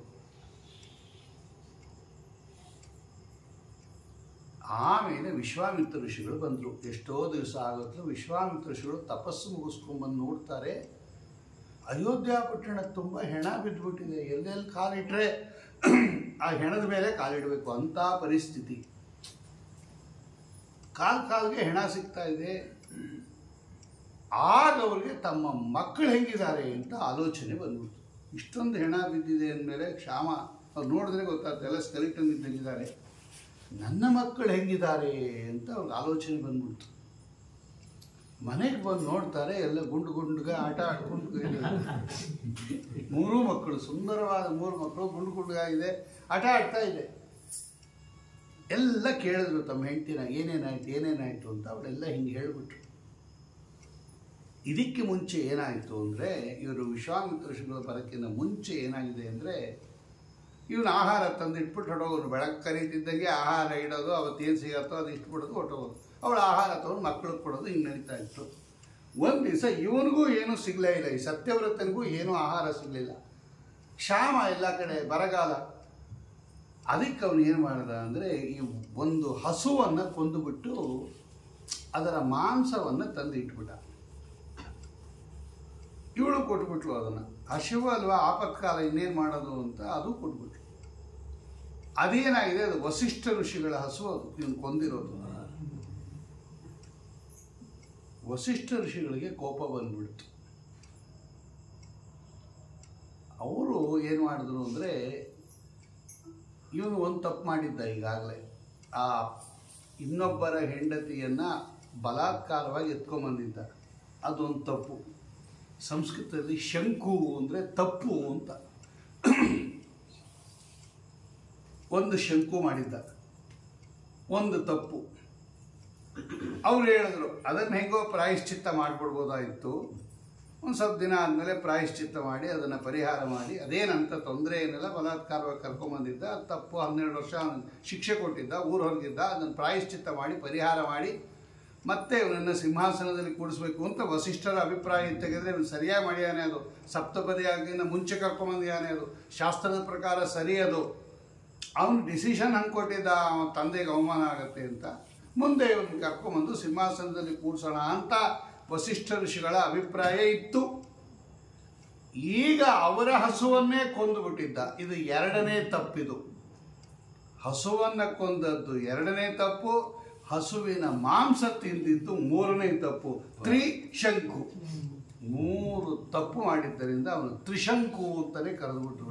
ತ್ರಿಶಂಕು, 3 ತಪ್ಪು ಮಾಡಿದವನು. ಅವತ್ತಿಂದ ನೋಡಿ ಅವನಿಗೆ ತ್ರಿಶಂಕು ಅಂತಾನೆ ಹೆಸರು ಬಂದ್ಬಿಡ್ತು. ಆಯಿತು ಒಂದು ಆಮೇಲೆ ವಿಶ್ವಾಮಿತ್ರ ಋಷಿಗಳು ಬಂದರು, ನೋಡ್ತಾರೆ ಅವ್ರ ಮಕ್ಕಳು ಆರಾಮಾಗಿದ್ದಾರೆ, ಎಲ್ಲ ತಿಳ್ಕೊಂಡ್ರು ಏನೇನಾಯಿತು ಅಂತ. ಅವಳೆಲ್ಲ ಹೇಳಿದ್ರು ಹಿಂಗಾಯ್ತು ಹೆಂಡತಿ ಹೇಳಿದ್ರು ಹಿಂಗಾಯಿತು. ಯಾರೋ ಒಂದು ಪುಣ್ಯಾತ್ಮರು ದಿನಾಗಲೂ ಬಂದು ಆಹಾರ ಇಟ್ಬಿಟ್ಟು ಹೋಗ್ತಾ ಇದ್ರು ಆ ಮರದ ಮೇಲೆ, ಅವ್ನು ಕೊಡ್ತಾ ಇದ್ದೆ, ಎಲ್ಲ ಮಕ್ಕಳು ನೋಡಿ ಚೆನ್ನಾಗಿದ್ದಾರೆ, ಹಿಂಗೆ ಮಾರಕ್ಕೆ ಹೋದೆ, ಎಲ್ಲ ಬಿಡಿಸಿದಂತೆ. ಆಮೇಲೆ ಇವ್ರಿಗೆ ಗೊತ್ತಾಯಿತು ಇವನೇ ಸತ್ಯವ್ರತ, ಇವನು ಇಡ್ತಾ ಇದ್ದಿದ್ದು ಅಂತ ಗೊತ್ತಾಯಿತು. ಅವನಿಗೆ ತ್ರಿಶಂಕು ಅಂತ ಹೆಸರು ಬಂದಿದೆ ಅಂತಲೂ ಗೊತ್ತಾಯಿತು. ಅವ್ರಿಗೆ ಕಣ್ಣಲ್ಲಿ ನೀರು ಬಂದ್ಬಿಡ್ತು. ನನ್ನ ಕುಟುಂಬವನ್ನು ರಕ್ಷಣೆ ಮಾಡಿಕೊಟ್ಟಿದ್ಯಾ ನೀನು, ನನ್ನ ಕರ್ತವ್ಯ ಅದು, ನನ್ನ ಬದಲಾಗಿ ನೀನು ಕುಟುಂಬವನ್ನು ರಕ್ಷಣೆ ಮಾಡಿದ್ಯಾ. ಅಪಾರ ಕರುಣೆ ಬಂದ್ಬಿಡ್ತು ವಿಶ್ವಾಮಿತ್ರ ಋಷಿಗಳಿಗೆ. ನಿನ್ನೇನಾದರೂ ಮಾಡಿ ಉದ್ಧಾರ ಮಾಡಬೇಕು ನಾನು ಅಂತ ಹೇಳಿ ಈ ತ್ರಿಶಂಕು ಹತ್ರ ಹೋದರು.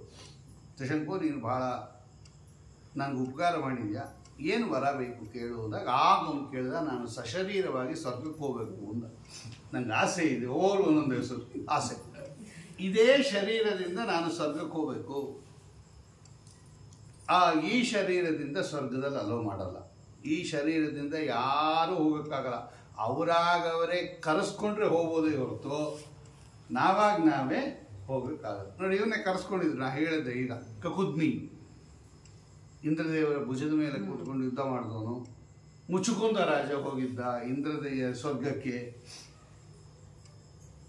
ಅವರಾಗ ಇಂದ್ರದೇವರು ಕರೆಸ್ಕೊಂಡ್ರೆ ಹೋಗೋದೇ ಹೊರತು ನಾವು ಈ ದೇಹ ಬಿಟ್ಟು ಹೋಗ್ಬೇಕು. ಈ ದೇಹದಿಂದ ಸಶರೀರ ಸ್ವರ್ಗ ಪ್ರವೇಶ ಯಾರಿಗೂ ಇಲ್ಲ.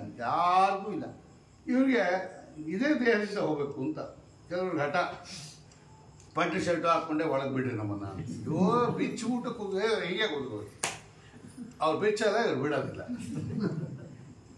ಕೆಲವ್ರಿಗೆ ಏನು ಪ್ಯಾಂಟ್ ಶರ್ಟ್ ಬಿಚ್ಚಿ ಪಂಚೆ ಉಟ್ಕೊಳ್ಳಿ, ಊಟ ಸೇರಲ್ಲ ನಮ್ಗೆ, ಹಿಂಗೆ ತಿರುವುದು ಹಠ.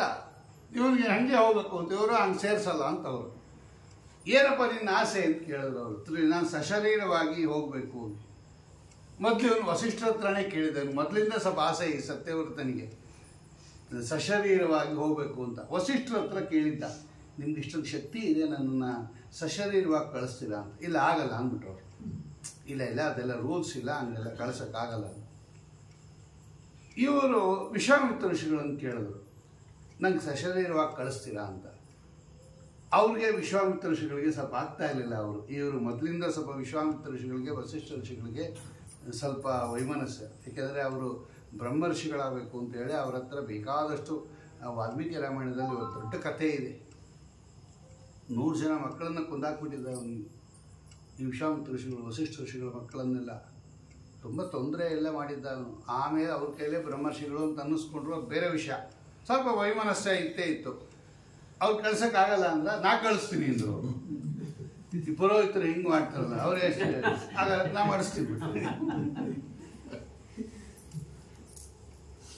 ನಾ ಕಳಿಸ್ತೀನಿ ಅಂದರು. ಹಠಾವರು ವಿಶ್ವಾಮಿತ್ರ ಋಷಿಗಳು, ನಾ ಕಳಿಸ್ತೀನಿ ಅಂದರು. ತಮ್ಮ ತಪಸ್ಸಿನ ಧಾರೆ ಎಲ್ಲ ತಪಸ್ಸು ಮಾಡ್ಕೊಂಬಂದಿದ್ರು ಅವರು.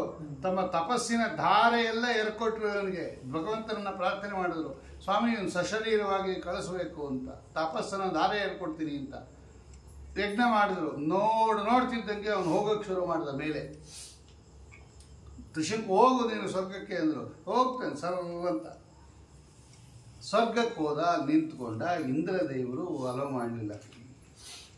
ಯಾರು ಕಳಿಸಿದ್ರು ಅಷ್ಟೇ, ಇಲ್ಲಿ ಯಾರನ್ನು ಸಶರೀರವಾಗಿ ಕಳಿಸಲ್ಲ ಅಂತ ಅಲ್ಲಿಂದ ತಳ್ಳಿಬಿಟ್ರು ಅವನನ್ನು, ವಾಪಸ್ಸು ಅಂತ. ಅವನು ತಲೆಕೆಳಕಾಗಿ ಬೀಳಕ್ಕೆ ಶುರು ಮಾಡಿದ ಸ್ವರ್ಗದಿಂದ. ವಿಶ್ವಾಮಿತ್ರಗಳೇ ನನಗೆ ಹೆಂಗಾಗೋಯ್ತು ನೋಡಿ, ಸ್ವರ್ಗದಲ್ಲಿ ತಳ್ತಾ ಇದ್ದಾರೆ ಅವರು ಅಂತ. ಇವ್ರು ನೋಡಿದ್ರು, ಅಂತರಾಲಯ ತಿಷ್ಟ ತತ್ರ ತಿಷ್ಟ, ಅಲ್ಲೇ ನಿಂತ್ಕೊಂಡ್ರು ಅವರು. ನೋಡೋರು ಸಾಮರ್ಥ್ಯ ಏನು, ಹಂಗೆ ನಿಲ್ಸಿದಾರೆ, ಮಧ್ಯದಲ್ಲಿ ನಿಲ್ಲಿಸ್ಬಿಟ್ರು, ಆಕಾಶದಲ್ಲೇ ನಿಲ್ಸಿದ್ರು ಅವರು. ಏನೋ ಒಂದು ಇಲ್ಲ, ಇಂದ್ರದೇವರು ಸೇರಿಸ್ಲಿಲ್ಲ, ಸ್ವರ್ಗಕ್ಕೆ ತಳ್ಳಿಬಿಟ್ರು ನನ್ನ, ನಿನಗೆ ಒಂದು ಸ್ವರ್ಗ ಮಾಡಿಕೊಡ್ತೀನಿ ಅಂದ್ರು ಅವರು. ಆ ಇಂದ್ರದೇವರು ಸ್ವರ್ಗನೇ ಬೇಡ, ನಿನಗೆ ಒಂದು ಸ್ವರ್ಗ ನಿರ್ಮಾಣ ಮಾಡಿಕೊಡ್ತೀನಿ ಅಂತ ಅವನಿಗೆ ಒಂದು ಸ್ವರ್ಗ ಮಾಡಿದ್ರು. ಅದೇ ತ್ರಿಶಂಕು ಸ್ವರ್ಗ. ಅಲ್ಲೇನೇ ಸ್ವರ್ಗದಲ್ಲಿದೆ, ನಿಂಗೆ ಒಂದು ಮಾಡಿಕೊಡ್ತೀನಿ ಅಂತೇಳಿ ಅವನಿಗೆ ಒಂದು ಸ್ವರ್ಗಲೋಕ ನಿರ್ಮಾಣ ಮಾಡಿ ಇಲ್ಲಿರೋ ನೀನು ಆರಾಮವಾಗಿ ಅಂತ ಮಾಡಿದಂತಹ ಮಹಾನುಭಾವರು. ಈ ಕಾರಣದಿಂದ ಇವರಿಗೆ ನೋಡಿ, ವಿಶತಾಂ ದೇವತಾನಾಂಚ ವಸಿಷ್ಠಶ್ಚ ಕೌಶಿಕಃ ಸಶರೀರಂ ತದಾ ತಂತು ದಿವಮಾರೋಪಯತ್ ಸದಾ. ಆಮೇಲೆ ವಿಶೇಷವಾಗಿರ್ತಕ್ಕಂತಹ ರೀತಿಯಲ್ಲಿ ಇವತ್ತು ಕೂಡ ಅವನು ತ್ರಿಶಂಕು ಸ್ವರ್ಗ ಹಂಗೆ ಇದ್ದಾನೆ ಅಂತ ಹೇಳಿ ಇಷ್ಟು ಕಥೆಯನ್ನು ಈ ಹರಿವಂಶದಲ್ಲಿ ನಿರೂಪಣೆ ಮಾಡ್ತಾರೆ. ಇದೆಲ್ಲ ಅಲ್ಲಿಲ್ಲ. ಈ ಸತ್ಯವ್ರತನಿಗೆ ಸತ್ಯರಥ ಅಂತ ಹೆಂಡತಿ. ಈ ತ್ರಿಶಂಕು ಮೂಲ ಹೆಸರು ಸತ್ಯವ್ರತ. ಇದು ಬಿರುದವನು ಬಂದಿದ್ದು ತ್ರಿಶಂಕು ಅಂತ. ಯಾಕೆ ಬಂತು ಅಂತ ಆ ಕಥೆ ಹರಿವಂಶದಲ್ಲಿದೆ. ಈ ಸತ್ಯವ್ರತನ ಹೆಂಡತಿ ಹೆಸರು ಸತ್ಯರಥ ಅಂತ. ನೋಡ್ರಿ, ಇವನು ಸತ್ಯವ್ರತ, ಅವಳು ಸತ್ಯರಥ. ಇವರಿಬ್ಬರ ಮಕ್ಕಳೇ ಸತ್ಯ ಹರಿಶ್ಚಂದ್ರ. ಅಲ್ಲಿ ಏನರ್ಥ? ತಂದೆ ತಾಯಿಗಳು ಹೆಂಗಿರ್ತಾರೋ ಮಕ್ಕಳು ಹಂಗಿರ್ತಾರೆ ಅಂತ ಒಟ್ಟು ತಾತ್ಪರ್ಯ. ಅಂದರೆ ಮಕ್ಕಳು ಚೆನ್ನಾಗಿರಬೇಕು ಅಂತ ನೀವೇನಾದರೂ ಅಪೇಕ್ಷೆ ಪಟ್ಟರೆ ನೀವು ಮೊದಲು ಚೆನ್ನಾಗಿರಬೇಕು. ಎಲ್ಲೋ ತುಂಬ ಅಪರೂಪ ತಂದೆ ತಾಯಿಗಳನ್ನು ಬಿಟ್ಟು ಬೇರೆಯವರನ್ನು ಮಕ್ಕಳು ಹೋಗ್ತಾರೆ. ಎಲ್ಲ ಅವ್ರ ತಾತನ ಹೋಗ್ತಿದ್ದಾರೆ, ಅವ್ರ ಮುತ್ತಾತನ ಹೋಗ್ತಿದ್ದಾರೆ, ಅವ್ರ ಅಜ್ಜಿನ ಹೋಗ್ತಿದ್ದಾರೆ ಅನ್ನೋದು ಭಾಳ ಅಪರೂಪ. ತಂದೆ ಅಥವಾ ತಾಯಿಯ ಗುಣಗಳೇ ಬಂದ್ಬಿಡುತ್ತೆ. ನೋಡಿ, ಎಷ್ಟು ಚೆನ್ನಾಗಿ ತಂದೆ ತಾಯಿಗಳಿರ್ತಾರೆ, ಮಕ್ಕಳಿಗೆ ಆ ಗುಣ ಬರುತ್ತೆ. ಅವನು ಸತ್ಯವ್ರತ, ಇವಳು ಸತ್ಯರಥ. ಅದಕ್ಕೆ ಅವನಿಗೆ ಸತ್ಯ ಹರಿಶ್ಚಂದ್ರ ಅಂತ ಕರೀತಕ್ಕಂಥದ್ದು. ಯದ್ಯಪಿ ಅವನು ಮೊದಲು ಸುಳ್ಳು ಹೇಳ್ತಾ ಇದ್ದ, ಆಮೇಲೆ ಅವನಿಗೆ ಸತ್ಯ ಹರಿಶ್ಚಂದ್ರ ಅಂತ ಹೆಸರು ಬಂದದ್ದು. ಅವನು ಸುಳ್ಳು ಹೇಳಿದ್ದಾನೆ. ಆದರೆ ಕಡೆಗೆ ಅವನಿಗೆ ಏನಂತ ಬಂತು? ಸತ್ಯ ಹರಿಶ್ಚಂದ್ರ ಅಂತ ಪ್ರಸಿದ್ಧವಾಗಿರ್ತಕ್ಕಂಥವನೇ ಹರಿಶ್ಚಂದ್ರ ಮಹಾರಾಜ. ಅವರ ವಂಶದಲ್ಲಿ ಬಂದವನೇ ರೋಹಿತ. ಹರಿಶ್ಚಂದ್ರನ ಮಗನೇ ರೋಹಿತ. ಇದು ಕತೆ ಅಲ್ಲಿದೆ. ಈ ಸತ್ಯ ಹರಿಶ್ಚಂದ್ರನ ಕತೆ ಭಾಗವತದಲ್ಲಿ ವಿಸ್ತಾರವಾಗಿರೋದ್ರಿಂದ ಹರಿವಂಶದಲ್ಲಿ ಅದನ್ನು ಚಿಕ್ಕದಾಗಿ ಹೇಳಿದ್ದಾರೆ. ಅವನು ವರ್ಣದೇವರಿಗೆ ಕೊಡ್ತೀನಿ ನನ್ನ ಮಗನ್ನ ಅಂತ ಹೇಳಿ ಎಷ್ಟು ದಿನ ಆದರೂ ಕೊಡದೆ ಕಡೆಗೆ ಪೋಸ್ಟ್ಪೋನ್ ಮಾಡಿ ವ್ಯವಸ್ಥೆ ಮಾಡಿ ಅವನೇನೋ ಆಯಿತು. ಅದೆಲ್ಲ ಕತೆ ಅಲ್ಲಿದೆ. ಆದ್ದರಿಂದ ಇವನ ಮಗನೇ ರೋಹಿತ, ಹರಿತ, ಚಂಪಾ, ಅನೇಕ ಜ್ಞಾನಿಗಳು ಇವನ ವಂಶದಲ್ಲಿ ಬರ್ತಾ ಇದ್ದಾರೆ. ಅವರ ವಂಶದಲ್ಲಿ ಬಂದಿರತಕ್ಕಂತಹ ಜ್ಞಾನಿಗಳ ಕಥೆಯನ್ನು ನಾಳೆ ಚಿಂತನೆ ಮಾಡೋಣ ಅಂತ ಹೇಳಿ ಈ ಸೂರ್ಯವಂಶದ ರಾಜರುಗಳ ಕಥೆಯನ್ನೆಲ್ಲ ಹೇಳಿದ ಮೇಲೆ ಆಮೇಲೆ ಇಷ್ಟು ನಿಲ್ಲಿಸುವೋಣ. ಸಾಕು, ಹರಿಶ್ಚಂದ್ರನ ಕಥೆಯೊಂದಿಗೆ ನಿಲ್ಲಿಸುವೋಣ. ಅನೇಕ ಜ್ಞಾನಿಗಳು ಬಂದಿದ್ದಾರೆ, ದೊಡ್ಡ ಕತೆ.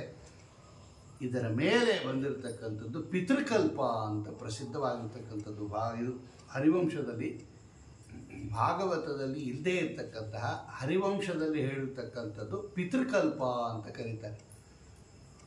ನಮ್ಗೆ ಅಲ್ಲಿ 4 ದಿವಸ ಆಗುತ್ತಲ್ವ, ಅದಕ್ಕೆ ಪಿತೃಕಲ್ಪದ ಕಥೆಯನ್ನು ಕೇಳಬೇಕಾದ ಅವಶ್ಯ. ಪಿತೃದೇವತೆಗಳ ಅನುಗ್ರಹ ಇರಬೇಕು. ನೋಡ್ರಿ, ಸಂತಾನ ಆಗಬೇಕಾದ್ರೆ ಅವರ ಅನುಗ್ರಹ ಇರಬೇಕು. ನಾನು ಮೊದಲೇ ಹೇಳಿದ್ದೆ, ಪಿತೃದೇವತೆಗಳ ಅನುಗ್ರಹನೇ ಪ್ರಬಲ ಸಂತಾನೋತ್ಪತ್ತಿ ವಂಶಾಭಿವೃದ್ಧಿಗೆ. ಪಿತೃದೇವತೆಗಳು ಅಂದರೆ ಅವರ ಒಳಗಡೆ ಭಗವಂತ ಆ ರೂಪದಿಂದ ಇದ್ದು ಅನುಗ್ರಹ ಮಾಡ್ತಾನೆ. ಆ ಪಿತೃದೇವತೆಗಳ ಕಥೆಯನ್ನು ಯಾರು ಕೇಳ್ತಾರೋ ಅವರಿಗೆ ವಿಶೇಷ ಸಂತಾನ ಭಾಗ್ಯ ಕೊಡ್ತಾರೆ ಅಂತಿರೋದರಿಂದ ಈ ಪಿತೃದೇವತೆಗಳ ವಿಷಯವನ್ನು ಇದು ಹರಿವಂಶದಲ್ಲಿ ನಿರೂಪಣೆ ಮಾಡ್ತಾರೆ. ಆ ಕಥೆಯನ್ನು ನಾಳೆ ಚಿಂತನೆ ಮಾಡೋಣ ಅಂತ ಹೇಳ್ತಾ ಇವತ್ತಿನ ಕಥಾವನ್ನು ಭಗವಂತನ ಪಾದಾರವಿಂದಗಳಲ್ಲಿ ಸಮರ್ಪಣೆ ಮಾಡ್ತಾ ಇದೆ. ಶ್ರೀಕೃಷ್ಣ ಅರ್ಪಣಮಸ್ತು. ಕಾಯೇನ ವಾಚಾ ಮನಸೇಂದ್ರಿಯರ್ವಾ ಬುದ್ಧಾತ್ಮನಾ ವಾ ಪ್ರಕೃತಿ ಸ್ವಭಾವಾತ್ ಕರೋಮಿ ಯದ್ಯ ಸಕಲಂ ಪರಸ್ಮೈ ನಾರಾಯಣ ಏತಿ ಸಮರ್ಪಯಾಮಿ. ಶ್ರೀಕೃಷ್ಣ ಅರ್ಪಣಮಸ್ತು.